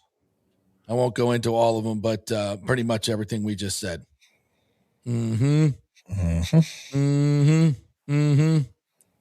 Yes. All right, let's see what else you kids have got here. Oh, I wanted to hit I a got couple your other thing that things. you sent me, by the way, whenever you want it. It's up there. Oh yeah, so this is something that's going in Orlando in the I-4 corridor area. There's a new pop stroke. Check this bad boy out. Yeah. So have you been to a pop stroke? We have one over in Hamlin. Really nice. Expensive, but nice. I've This never one's heard of a gonna pop stroke. It sounds like a medical condition. It's Tiger Woods. See, we got waterfalls here. Sharks. Look at this. You're going to have a shark tank. An aquarium with sharks in it on one of the holes. Are you freaking kidding me? Only in Orlando, by the way. Look at these water. They have two 18-hole courses. Not one, but two 18-hole courses. Look at that. Yeah, it's Tiger Woods thing, and it's wildly popular. Is it their full? It's a full size, two full size 18-hole courses, or are they? No. They're par threes. It's like mini golf on steroids. Oh, okay. That's not good. It's all synthetic grass, and that's not real traps. They're like white things. So yeah, it's super fun. It's like $30 a head, So unless you get, they do special prices and other stuff. Costs more than that to get into a theme park. I'd rather do that than go to a theme park. Yeah. Well, it's different. But this is perfect for I-4 in Orlando. Yeah, and they have the big sports bar in there where you can watch games, a little outdoor area. Yeah, wildly popular. Topgolf, for instance. Now, Topgolf went a little crazy. And I was at the one at St. Pete yesterday. CFY, Brooke Bennett's group, Clearwater for Youth, had a fundraiser yesterday at Topgolf. Saw a lot of folks out there, raised some money. We were in first place for most of the day. I don't know what happened at the end there, but anyway, love Topgolf. Topgolf is tons of fun. And we had a great event there yesterday and raised some money. But I know Topgolf is kind of taking a step back, but I think it was getting a little too expensive anyway. Yeah, it priced itself. Their business model was not sustainable. Yeah. And then they got into they got in business with Callaway. Yeah. Which I think was a bad business move, to go into the golf club business. So, JP, there's a pop stroke 5 miles from my house. Yeah, there you go. You haven't heard of it. It's right next door to our Cosm. Yeah. Yeah, that Frisco Star area, I'm sure it's near there. Well, right? yeah. It's down off 121 in our what we call our Grandscape area where all the attractions are in the colony. I had no idea this was even here. Never heard of it. Looks pretty cool though. Yeah, it's fun. I've done it a couple times. It's fun. It's a little pricey, but again, everything's pricey these days, right? I mean, their food's not cheap. I'm looking at their menu. You're talking $18, $25 for an appetizer. Yeah. Well, that's just about everything now, isn't it? Kids eat free every day, though. Wow, that's good. Did not know that. Huh. Okay. All right, back to your thoughts and comments here. Chris Cole says the WNBA has got to be sold to someone who has common sense. Englehart or Engelbert, whatever their commissioner's name is, she's just a train wreck. And this whole thing, we have to have a task force to figure out what a woman is. Oh my God. It's the first letter in your league's name. But we need a task force to define it. I saw somebody last night on one of the late night shows mocking Enos Kanter, the big Enos, as who will be known in the NBA. You're mocking the transgender community, said Eileen Brennan or the USA Today. What's her name? Oh, Lord. Eileen Brennan. Wasn't that an actress? No. that was an actress. Something Brennan. Christine Brennan is the. There you go. Yeah. USA Today. Eileen Brennan. She's like, they're mocking. Like, are they really, or are they pointing out the complete hypocrisy of your definition and your supporting of transgender rights? Like, let's not, and this is what I hate, is when you conflate people saying men should not be playing in women's sports with being anti-transgender. They're not one and the same. If you want to change your sex, and I don't think we should be encouraging it as children, but when you get to somewhat a legal age and you want to change it, you go right ahead. Put anything you want on, take anything you want off. That's fine with me. I got no problem with that. You be you, and I got no. Good for you. Go do that. You do you, boo. Yeah, it's all good. Now, but when you want to bring your swinging D onto the court with my baby girl playing high school basketball, we're going to have a problem. You want to bring your swinging D into my little girl's locker room, we're going to have a problem. That's where your rights stop and her rights begin. The vast majority of people. And to say, if I feel that way, that all should be open and you should be able to go play and all that makes me anti-trans, you're wrong. That's incorrect.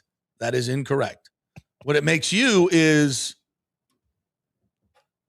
showing a complete lack of common sense, number one, and you're infringing upon the rights of so many more people, a vast majority of people, and you're creating a dangerous situation.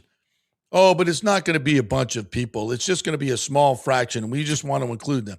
Oh, yeah, but what about the kid that split that little girl's face wide open in a volleyball match, causing her all types of facial damage, broken eye socket? Yeah. And do we even need to get into it? What's going to happen if the big Enos becomes an WNBA player? Which will never happen, hopefully. But there's a reason it's not going to happen, because he doesn't belong. And how the WNBA can't figure this stuff out. But it's at some point when you talk about all this crazy stuff, at some point the rubber meets the road. And you have to defend it in a situation like this when it's not just some esoteric bullshit. And it's like, and then you're like, oh, well, we didn't mean like, really men having access to this. We didn't really mean that. Okay. Well then, yeah, it'll wreck your league and it'll wreck other people too. So you can't support it in one breath and then not allow Enos and Royce to play in another. Your hypocrisy is exposed. Sometimes exclusion is a good thing. Yes, absolutely. And I don't even know if exclusion is the word. It's more like rightly grouping together for fair competition. Right. And it's no different than a flyweight man and a heavyweight man. They should never fight. That's not smart. And that has nothing to do with gender. Are we going to have mixed MMA now where a man's fighting a woman? Or boxing? Yeah. Who you betting on? How'd that work out for Bobby Riggs? Who'd he play? Was it Martina Navratilova? Martina beat his ass. Because he was 54 years old. Right. And she was in her prime. Right. Now, you want to put men in the WNBA and make them have to be over 50?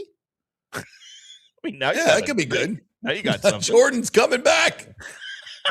Dude, he probably would still dominate. He probably would. Let's just be honest. He would. Can you imagine? Now I would pay to see that. I would 1000% pay to see that. And by the way, and here's the thing.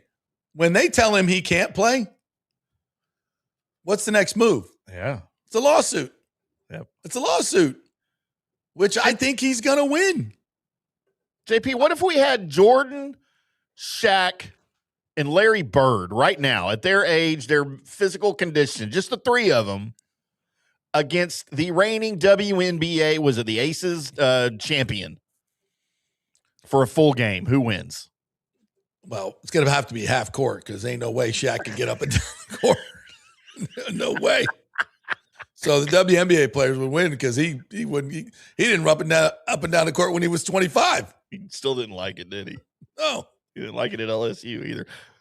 But I mean, to Clay Travis's point of the best high school boys players, could they beat the WNBA? I think it would be closer than he thinks, but they would. Because, if you get a best NBA guy or high school players, you got 7-footers in high school. You got, a lot of 6'10", 6'11" guys in high school who are going to post up, and there's nobody in the WNBA that's going to stop a 6'11", 260-pound high school basketball player with skills. Like, it's just not going to happen. So, yeah. Joe Dombrowski said someone has to strong arm the club owners and they need to drink some tough medicine.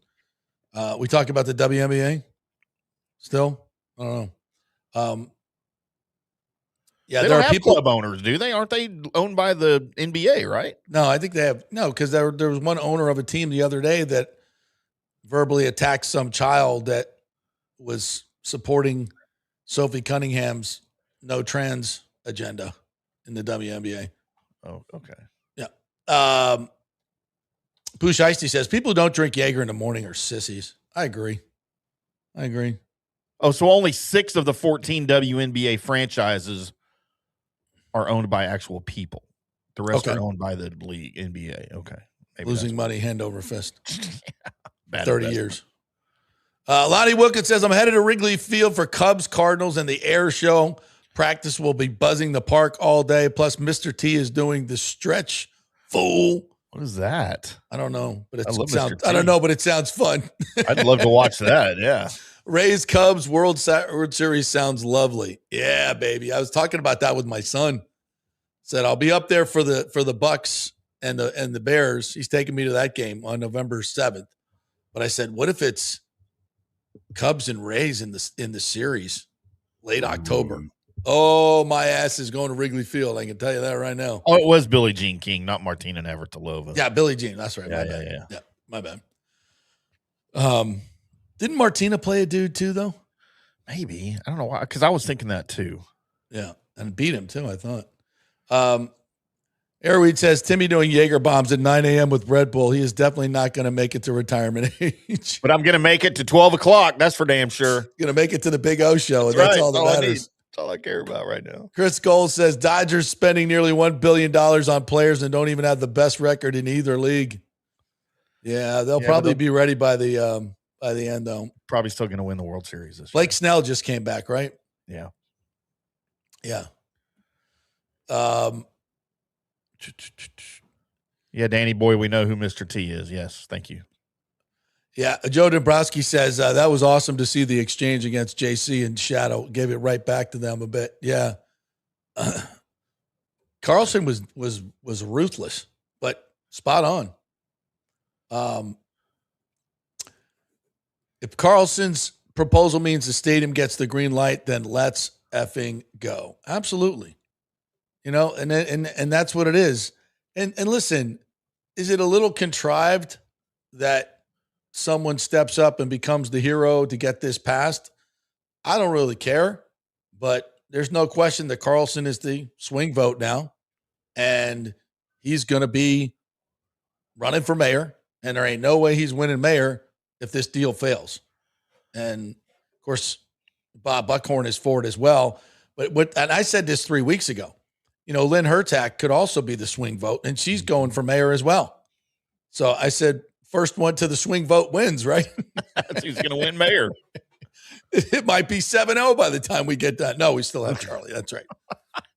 So, yeah. Does he know how to vote? He might not know how to work a voting machine. Yeah. The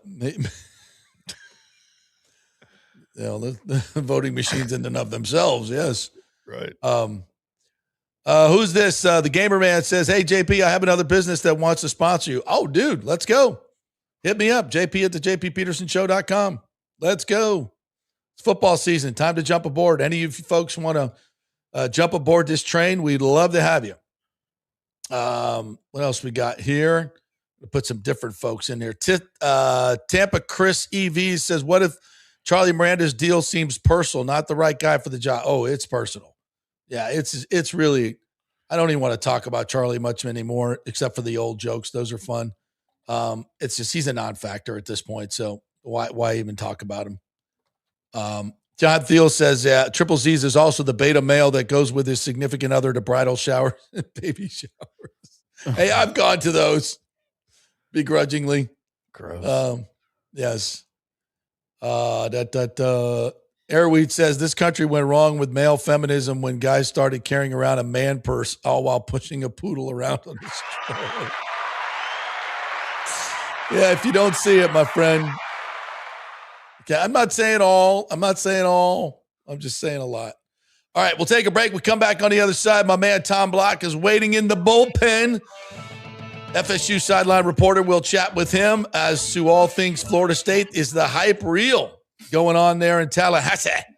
We'll find out here in just a little bit. Hey, we're brought to you by the great folks at Third Generation Plumbing. They also do AC, and if you need a new unit, they use American Standard Heating and Cooling as their preferred dealer because they have the best units, the most durable, the most efficient, and the best folks to put it in. They'll give you a great deal.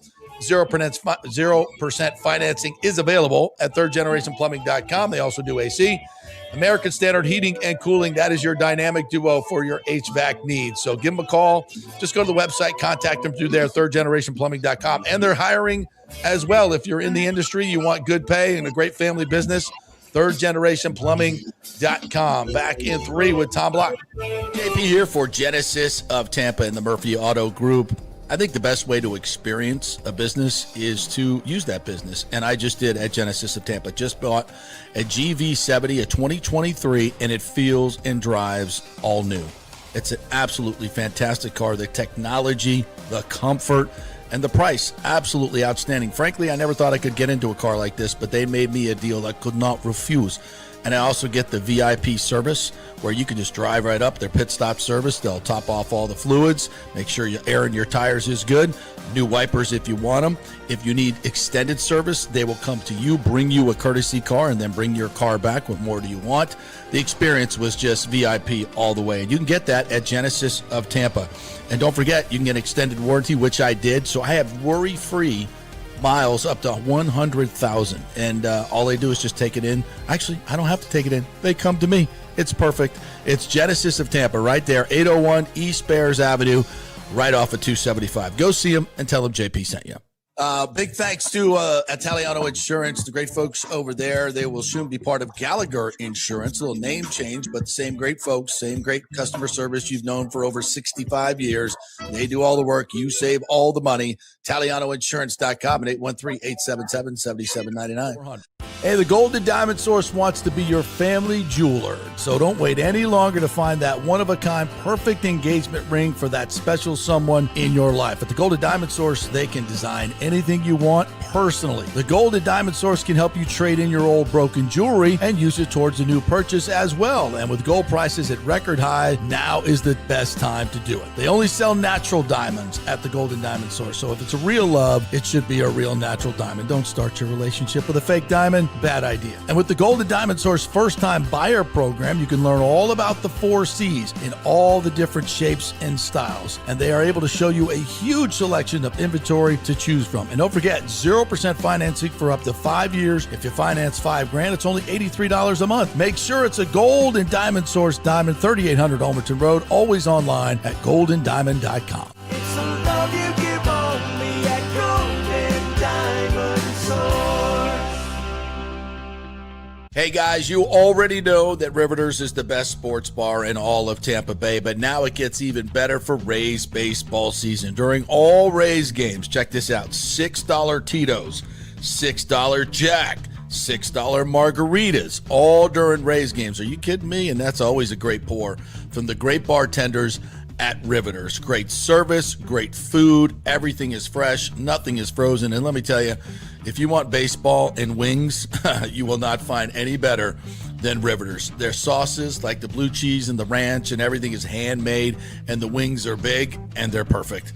Wings, baseball, Rays, Riveters. It all comes together during baseball season. Once again, in addition to all the great food and service, you get $6 Tito's, $6 Jacks, $6 margaritas. It's time to celebrate. Baseball season is back, and celebrate at Riveters. You know where it is, right there on Dale Mabry, just north of 275, just south of the stadium. See you there at Riveters. Pitch Roofing believes giving back is part of doing business the right way. That's why they proudly offer exclusive discounts to those who gave the most to our communities, including veterans, first responders, seniors, and teachers. And for listeners of the JP Peterson Show, there's even more good news. Pitch Roofing is now offering a special discount just for fans of the show. With so many roofing companies coming and going in Florida, it's important to choose a contractor you can count on long after the job is done, especially when it comes to honoring your warranty. Pitch Roofing is built for the long haul with a reputation for quality, transparency, and standing behind their work. Whether it's a repair or a full replacement, their team delivers honest guidance, quality workmanship, and no high-pressure sales. Call 727-67-PITCH, 727-677-4824, or visit pitchroofing.com to schedule a free estimate. Pitch roofing done right. Let's go. Right now, back to the show on FanStream Sports. All right, welcome back to the JP Peterson Show, brought to you by the great folks at Cafe Paradiso, the best Italian restaurant in all of Tampa Bay. Go see my man Paolo over the weekend and get the lasagna or the brajol or the ossobuco. It's traditional Italian. It's absolutely fabulous. You know what? If you want something special, just tell them what it is, and they'll make it up for you because they do everything by hand right there. Voted number 3 on Open Table. It's Cafe Paradiso right there on South MacDill. Go visit them this weekend. All right, let's bring in a longtime friend of mine and colleague, the great Tom Block, FSU sideline reporter. You've covered these boys since the 90s, haven't you, Tommy? It's the Pretty 90s. much since you left town, JP. It feels like yesterday, bro. What the hell happened? Where did the time go? What happened? I don't know. There's a lot of gray in that beard of yours and in this hair upstairs. So it's been a little while. I was watching the ACC channel last night, and they had they stopped, did their fall stop or whatever the hell they call it in Tallahassee, and Mark Richt was there. They were showing pictures of him back when he was the OC, and those were great days, man. Unbelievable. The salad days of Florida State University. How's it gone so wrong, Tommy? How's it gone so wrong? Slowly and quickly all at once, right? I mean, I don't know. It's part of the problem is those salad days, JP. People like you and me, I mean, we still remember them because they happened for so many years that we still don't know how to deal with this. But the reality is we're on a decade now where Florida State has been pretty mediocre or below, save for a couple seasons, and we got to get out of that because this is not what Florida State is or should be. Well, I think the start was the facilities upgrade, although and as we return to a more even playing field and it's not just all about money, those will be important again, right? So I think that's important. You've been over there. You've seen it. I've just seen it from the videos. I mean, I've been inside the new stadium and those new areas, and that's just incredible. It's going to be a big moneymaker. So part of the rebirth is there already, right? Now they just got to bring in the right leaders to get it done. I think that's right in terms of, they caught some flack because they were late to the game building this facility and everybody's spending on NIL, but the wheels were in motion at that point. Right. And it's not going to be a bad thing. And when you go through it, JP, I mean, right now, and I realize everything gets outdated as soon as somebody builds the next one, but I mean, it would rival any pro team's football facility. It's absurd how nice it is in there. And from being around here, Florida State has always done more with less. And so the question is, what can Florida State ever get to a point where they can do more with more? Well, now they've enhanced the stadium. They've enhanced the football facility. The NIL maybe is not where fans want it to be, but that'll go north, and they still need to figure out their future conference affiliation. But I still maintain, I mean, there's a huge upside long-term for Florida State to be one of the perennial powers. It's just a question of how long are we in this purgatory that we've been in for the last few years. Yeah, I agree. And, however you feel about Mike Norvell, I mean, I think it's kind of clear that he may not be there long term, no matter how this. I mean, he can coach his way out of it. We'll see. Love to see it because that means he's winning 9-10 games, right?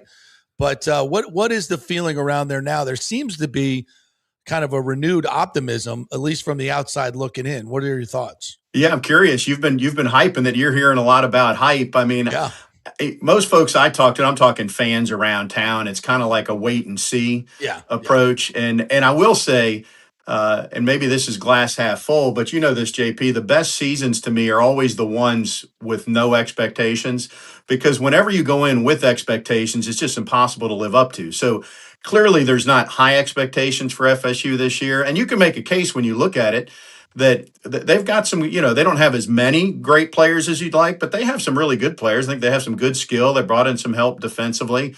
But to me, there's always that question, there's depth, it's easy to forecast right now and say, if everything goes right, if this guy takes the next step, if this guy matures the way we think he would another year, then they could be pretty good. But you get a month or two in and maybe not all those things happen. And then you're asking questions again, But right now it's February. It's spring training. Hope springs eternal, JP. I know. Yeah. But there are some new faces there that have gotten some play. Talk a little bit about the freshman receiver, Jason Lopez, I think his name is. Jason Lopez. I haven't heard. I don't know that I've heard Mike Norvell talk about, and I don't want to build this up too much, but both he and Devin Carter, he's been pretty effusive in his praise for those two freshmen since spring. And there hasn't been a caveat or a but. I mean, he's made it pretty clear that they're ready to contribute now. And that's exciting to me because Florida State has not had a lot of impact guys that come in as true freshmen and perform. And also because, you've got Deuce Robinson and if Mekhi Danzy, he's one of those if he takes the next step guys, right? Yep. And Javen Boggs, who was back at practice this week, not full throttle, but he's back. You could have a pretty good receiving core there when you look at them. And Deuce Robinson, I mean, he's already at an All-American type level, but he's got things he can improve in too, in terms of running the full route tree. So there's potential for it to be a really good receiving core. All right. Well, the guy throwing it to him, I've done a little research on him. I went back and watched a lot of his Auburn tape. He can throw the football, and he gets rid of it quick with some accuracy. He can run when he has to. His numbers don't look great historically. I think he does make some bad decisions in watching some of that tape. But if he can mature and take some of that out of his game, I think he could be a humongous upgrade on what we had the last couple of years. Yeah, you could certainly make a case for that. And, if you look at his Auburn stuff where he played really the last part of the year, and you may remember from your Tallahassee days, Tallahassee's proximity to Auburn, there's a lot of Auburn fans in town, who spent a lot of time watching Auburn football, and they liked him better as the quarterback option last year. He didn't go through spring practice at Auburn a year ago, which may be why he didn't get the starting job at the beginning of the year. Maybe that's different if he goes through spring. He played well when he got his chance, and he's been at spring with FSU. And I think what you said is right. You just can't have the shoot yourself in the foot. You can't be on the road at Virginia on Friday night and throw an interception at the 2-yard line and totally give away those points. You just can't have that kind of mistake. I do like his size. He's not Tommy. He's much bigger than him. Yeah. He's willing to be physical as a runner. But if you can not be over aggressive and just take what's there, I think there's enough skill around him that you can be a really productive offense. Is Norvell calling the plays again a good thing or a bad thing? I think it'll be a good thing. He really felt like a fish out of water to me last year. And a lot was made of the relationship he had with Gus Malzahn from earlier in his coaching career. And I don't really know if they got along at all or didn't. Gus is gone after 1 year. It just looked uncomfortable. But regardless of their relationship, it just felt like Mike didn't know what to do during the game if he wasn't calling plays, I mean, you're referring to the 90s. Spurrier, what would Spurrier have been if he's not calling plays, right? I mean, Jimbo, to his detriment probably, he's not going to have somebody come in and call plays for him. Maybe that's why he's not coaching right now. But these guys, it's like you hear in any job. You're really good at what you do, so they promote you to something else, and you have to do all this other stuff that you're not necessarily as good at as what you were at the core. And I think he's missed it. So I think it's a good thing. The offensive line is new, and they've got some talent, but pulling it all together is going to be interesting. What are your thoughts on the O-line? Yeah, to me, the whole thing for this season for this team is the line of scrimmage on both sides. Yeah. Because you both really have a lot of those. I'll start with the offensive line. They're all new. They really like their left tackle who came in from Auburn. They like the fact that they were all healthy during the spring, which was not the case a year ago when they had a whole new offensive line and they never played in the spring. So they like that. I think they like maybe 3 of the pieces, and they're trying to like the other 2, and ultimately you need more than 5. You need, at least 7, ideally 8 probably. Yeah. So I think there's a chance there, but again, it's that if game. If this guy is who we think he can be kind of thing. Yeah. And on the defensive line, it's the same thing. You got the Desir brothers are going to be really good. Are they too young in their career to count on them that much as true sophomores, And then you got other guys who've been around, like a Daniel Lyons. Is he going to be as consistent as what you need? Riles Kennedy is, highly touted, but doesn't have the stats to back that up from his time in the SEC. But if he can live up to what the touting has been, then maybe you feel really good about it, So it's all that. It's kind of the if-then statements that I'm throwing out there. But there is, you can certainly make a case, and it's not a stretch that they could be pretty good on both sides. You could also argue the opposite, though. And that's why they play the game. Yeah. Year 2 of Tony White's defense, I hear people saying, there's a lot of guys that are growing up in this defense and will be playing for their second year, which is almost rare at Florida State these days because everybody just comes and goes every year. Is that going to help them? Yeah, I think it will. I think it will because it's almost to a player. They've been pretty, because they get asked that a lot. They're just more comfortable in it. And, on the one hand, that's kind of no duh. You should be more comfortable in it. But on the other hand, the split seconds matter. And if you're not having to think as long, even if it's a half second, if you can just react, then all of a sudden that defense looks a lot better. Defense is effort and hustle and intensity. Yeah, the team with the most 5 stars, they're probably going to be a team of overachievers, but a team of overachievers can go pretty far if they're all pulling the rope the same direction, to use a cliche, So hopefully they'll be more on the same page this year. The schedule is interesting, and I think it's kind of front loaded in terms of importance. Would you agree? I mean, you got to get the first one, New Mexico State, and I like the fact that we're playing a game and SMU is not. So then their first game is going to be against us on Monday night, which becomes kind of a focal point of the season, right? You get that one and you go to 2-0 and beat a ranked team. I think SMU will be ranked. It just sets up everything for the season, right? It does, especially because of the status with Norvell, So yeah, right. if you're getting to the end of September and you're on the wrong side of 500, then all the storylines are about all day long, 24/7 is about Norvell.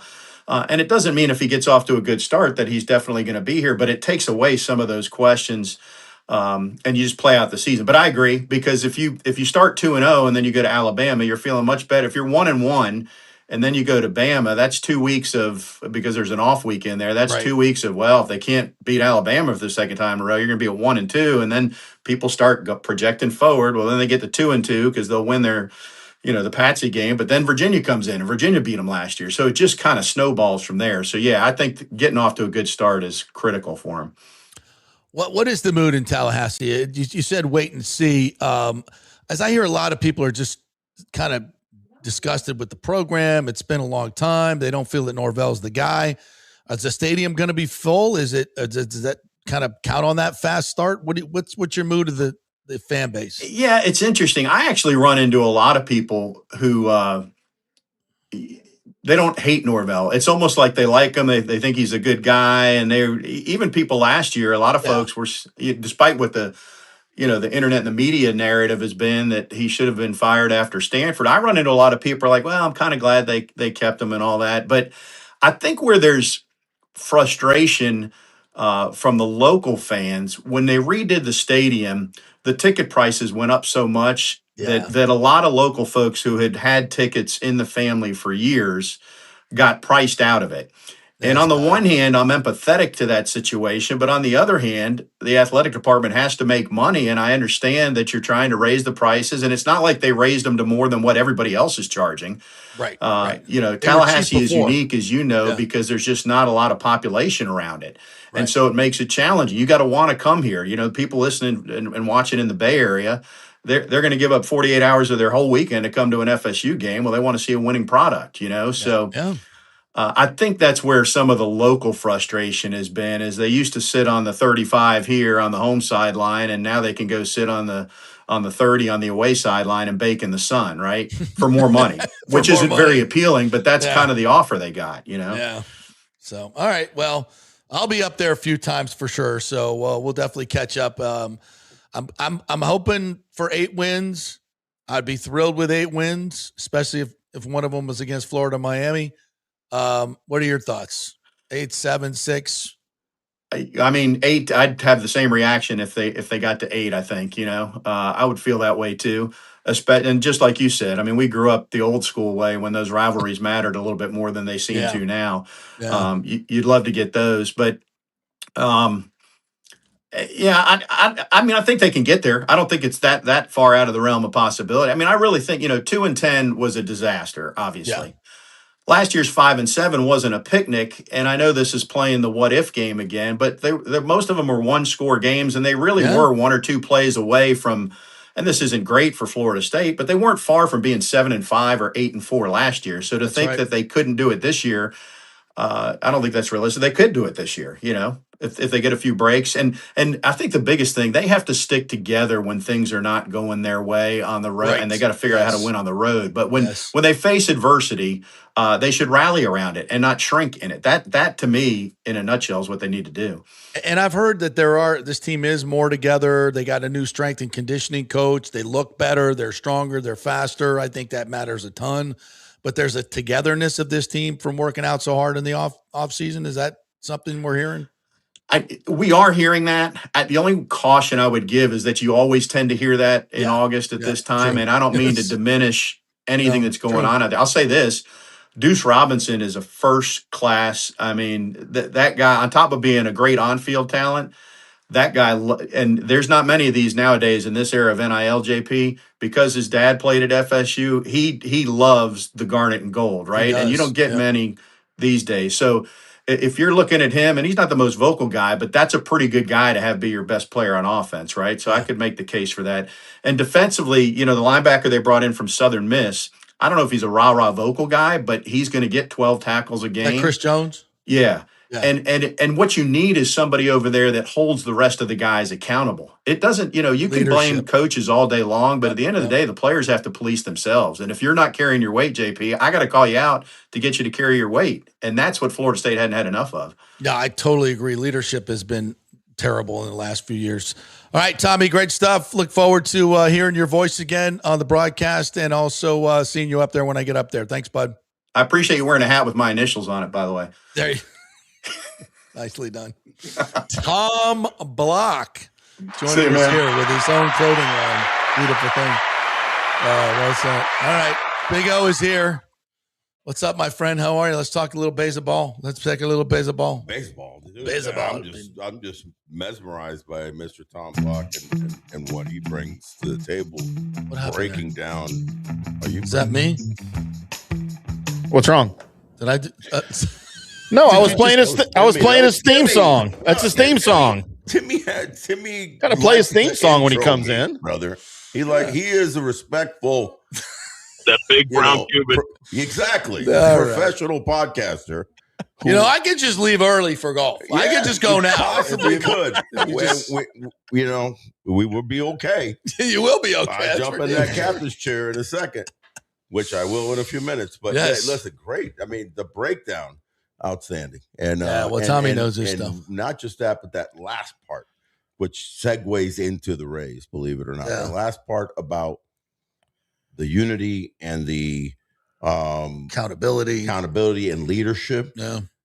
You're really seeing that with the Rays right now. And you're seeing we're coming up on the middle of August, right? My other son's birthday, actually, tomorrow, August 15th. I was born in Japan as I hit a game-winning home run and got back. He popped out? And no, literally, my wife at the time was watching the game on TV, didn't go to the game because she was 9 months and, and due any day. Hit a sayonara walk-off for the Lions, got to my condo. Yeah, sayonara walk-off. See you later. I walk in, and she's like, "That was such an exciting home run that my water just broke." So walked in. Wow. Called my team. They sent a car, and my son was born a few. So if you didn't hit that home run, Big O, he might still not be born. He may not be born. You know what? August 16th. You know what? No, and you know what? That's kind of crazy. So my son was born August 15th. Okay. My daughter was born December 7th. So my daughter, my eldest, was born on Pearl Harbor Day. Mm-hmm. August 15th is the day that Japan finally surrendered. Oh, so I did not know that. Alpha and Omega. That was the day that my kids, my two older kids, are born, and I have ties to Japan. Beginning and the end. Yeah. The beginning and the end. How crazy is How that? about that? Yeah. Wild. That is bizarre. But speaking of, a team that's in unity right now, the Rays are just obviously they're on a 9-game swing right now after they won. Heater. They're on a heater. They're looking for number 10. Come back home. The big thing for me now is keeping that unity through what?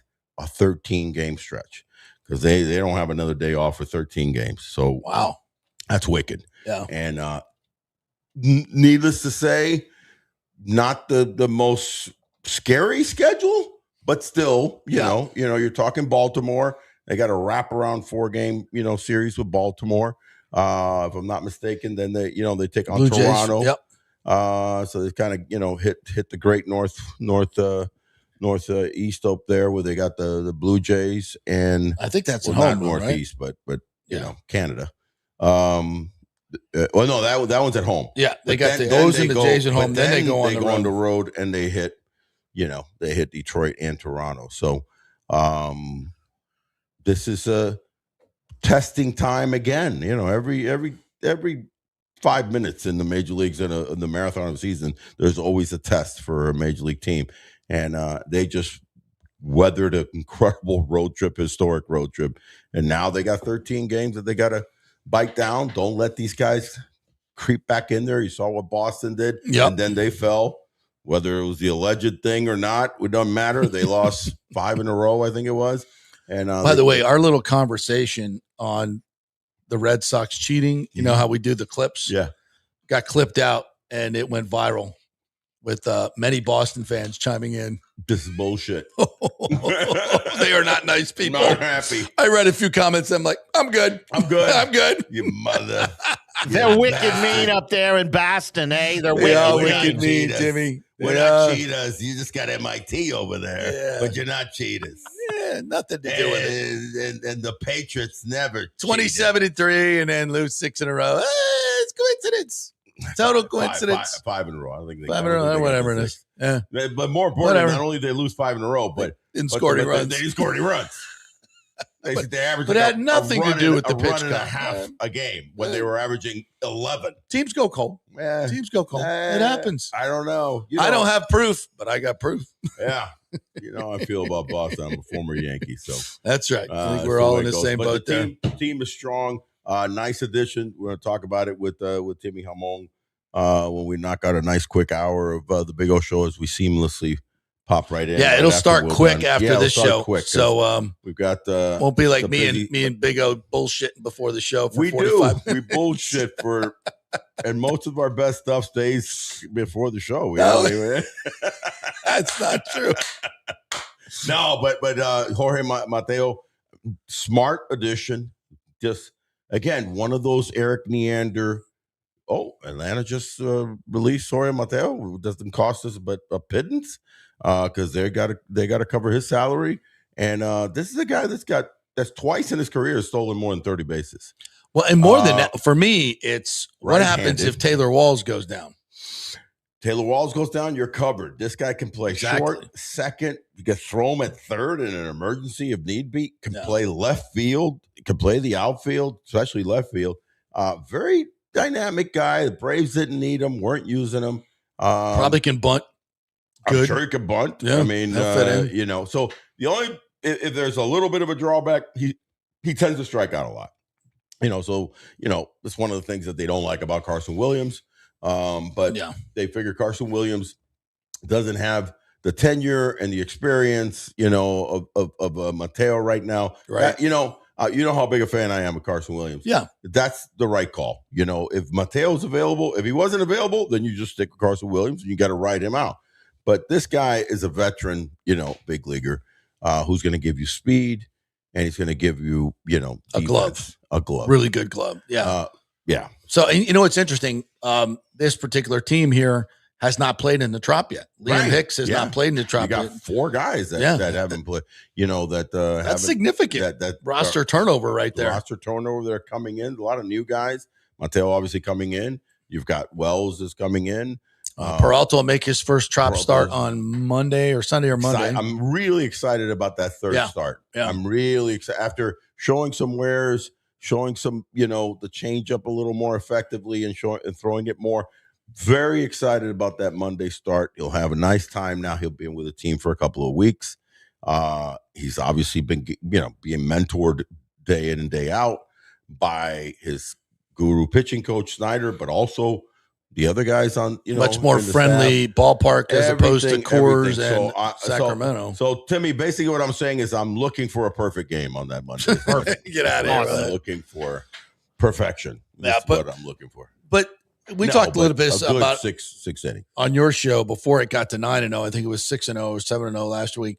But the ability to go out there and win 9 games in a row on the West Coast, whether it's Sacramento or Oakland or whatever, it's only done once before by an AL East team in the history of baseball. I mean, that's just an insane.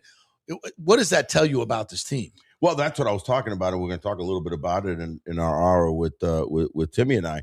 And are the Rays for real? And this what it tells me is that they are for real, because you have to. This isn't just we're so hot, we're so great. There's so much that goes on into a major league season people don't realize, especially a West Coast trip like that. Yeah. It's heavy travel. Then you get 3 games in one place. Boom, pack up, go to the other place. Then pack up, go to the other place. So you really have to have team unity, so everybody is in sync. One of the things that I noticed, especially in that last series, how much they were, fist pumping every time somebody got a base hit. Yes. There's a great article on MLB.com about Yandy becoming, a true leader of this team. Remember, Yandy's English is no me English not so good looking. You know what I mean? So but his presence and getting his message across, even without having these long,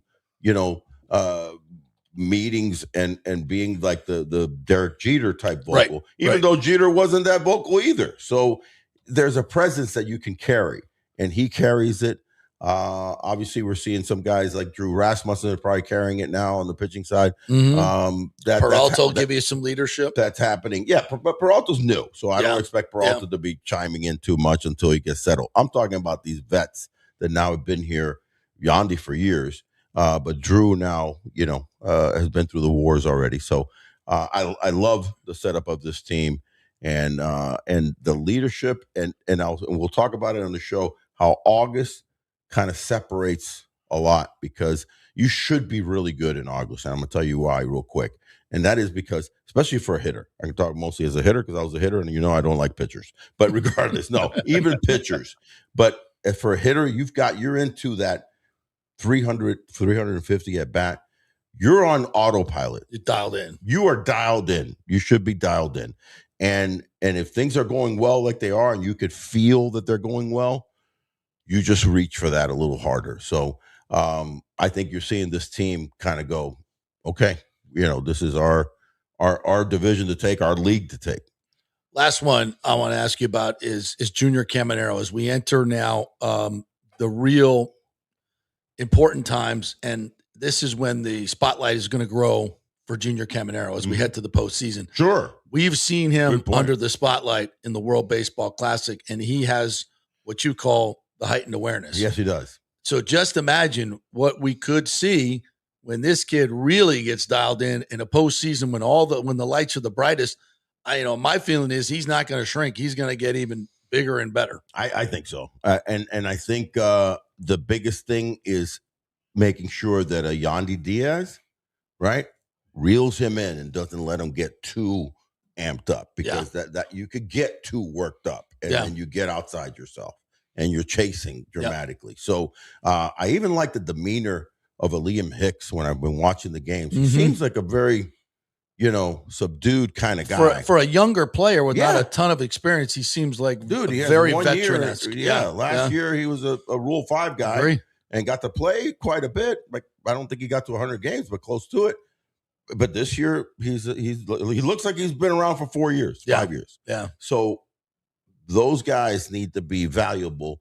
I don't think Aranda, I think he's ready for the prime time. He's never really been there. Sure. Yeah. Because think about it. He was a bench player. Yeah, two losing teams the last 2 years. Mm-hmm. But I think he's ready. Drew's definitely ready. Yeah, he's ready. So that's the thing. Hey, Sugar Shane coming back before too. we go on a sad but celebratory note, because when you reach 88, and we've all lost family members and stuff like that, but Skip Bertman passed away at 88 years old. Yeah. Oh. And I got to know Skip a lot. Started at UM and then took over LSU. Yeah. Took over LSU, 5 championships at LSU, 5 NCAA championships, 2 at University of Miami. I got to get to know him as a teenager, when he was a pitching coach at UM, and I used to work at the Ron Fraser Sports Camp in the summers for a couple of summers. Mark Light Field. At Mark Light Field, man, and just taking care of little rich, snotty kids from Coral Gables in the summer. But it paid $100 a week for 6 weeks, and it was like a big deal. And I waiting for the hot mom drop off. Yeah, and now that was wow. That would have been. I was 16. I don't know that. Right. The big brown Cuban wasn't ready for that. What the hell you were? I don't know. The big brown Cuban. Yeah. Would you like another mimosa, Mrs. Johnson? Shake out your drain line. All right. The Big O Show is coming up. Skip Bertman does not end on that. Skip Bertman was an incredible man. And if you get a chance, just look at his career. And he not only won on the field, but off the field. So God bless you, Skip Bertman. Yeah, one of the giants of college baseball, no question about it. Left a tremendous legacy there at LSU and UM. Yeah, absolutely. Yeah, sure. All right, boys, it's all yours. Let's go. I will be doing a little post Buccaneers thing tonight. Might be a little spicy. Might be a little into the hazy IPA. I don't know. We'll see. Rick's already day drinking at Riveters with having a hazy IPA. I like when you give those little reports from the golf when you've done 18. Yeah. So let me tell you about the Bucs. Yeah. This is what they got to do. Well, golf with Engblom and Randorf today, my Lightning broadcast brethren. So it's going to get it could get a little spicy in this. It's going to be good. 110 degree heat. Tell Brian I miss him. All right, we'll do. I still want dinner at his house when I come to town. Okay, he's still. The Boston fans will be looking for this just to dog you some more. All right, Big O Show coming up. Yeah. Post game for you VIP members and other members, subscribers tonight. We'll be doing that as well. So we will see you then. Have a great weekend, everybody. I'll be at the Rays game tomorrow for this concert as well. So hopefully you'll see me come up and say hello. And I guess I'll be going to Tarps Off in the 8th or 9th inning. Excuse me? Yeah, I'm going to be, Squeeze me? I'll be undressing in public. Yeah. People cannot wait. They're waiting for Ashley to go Tarps Off, but I don't know if I'm going to be allowing that. Yes, that's when the big brown Cuban will show up. Have a good weekend, everybody.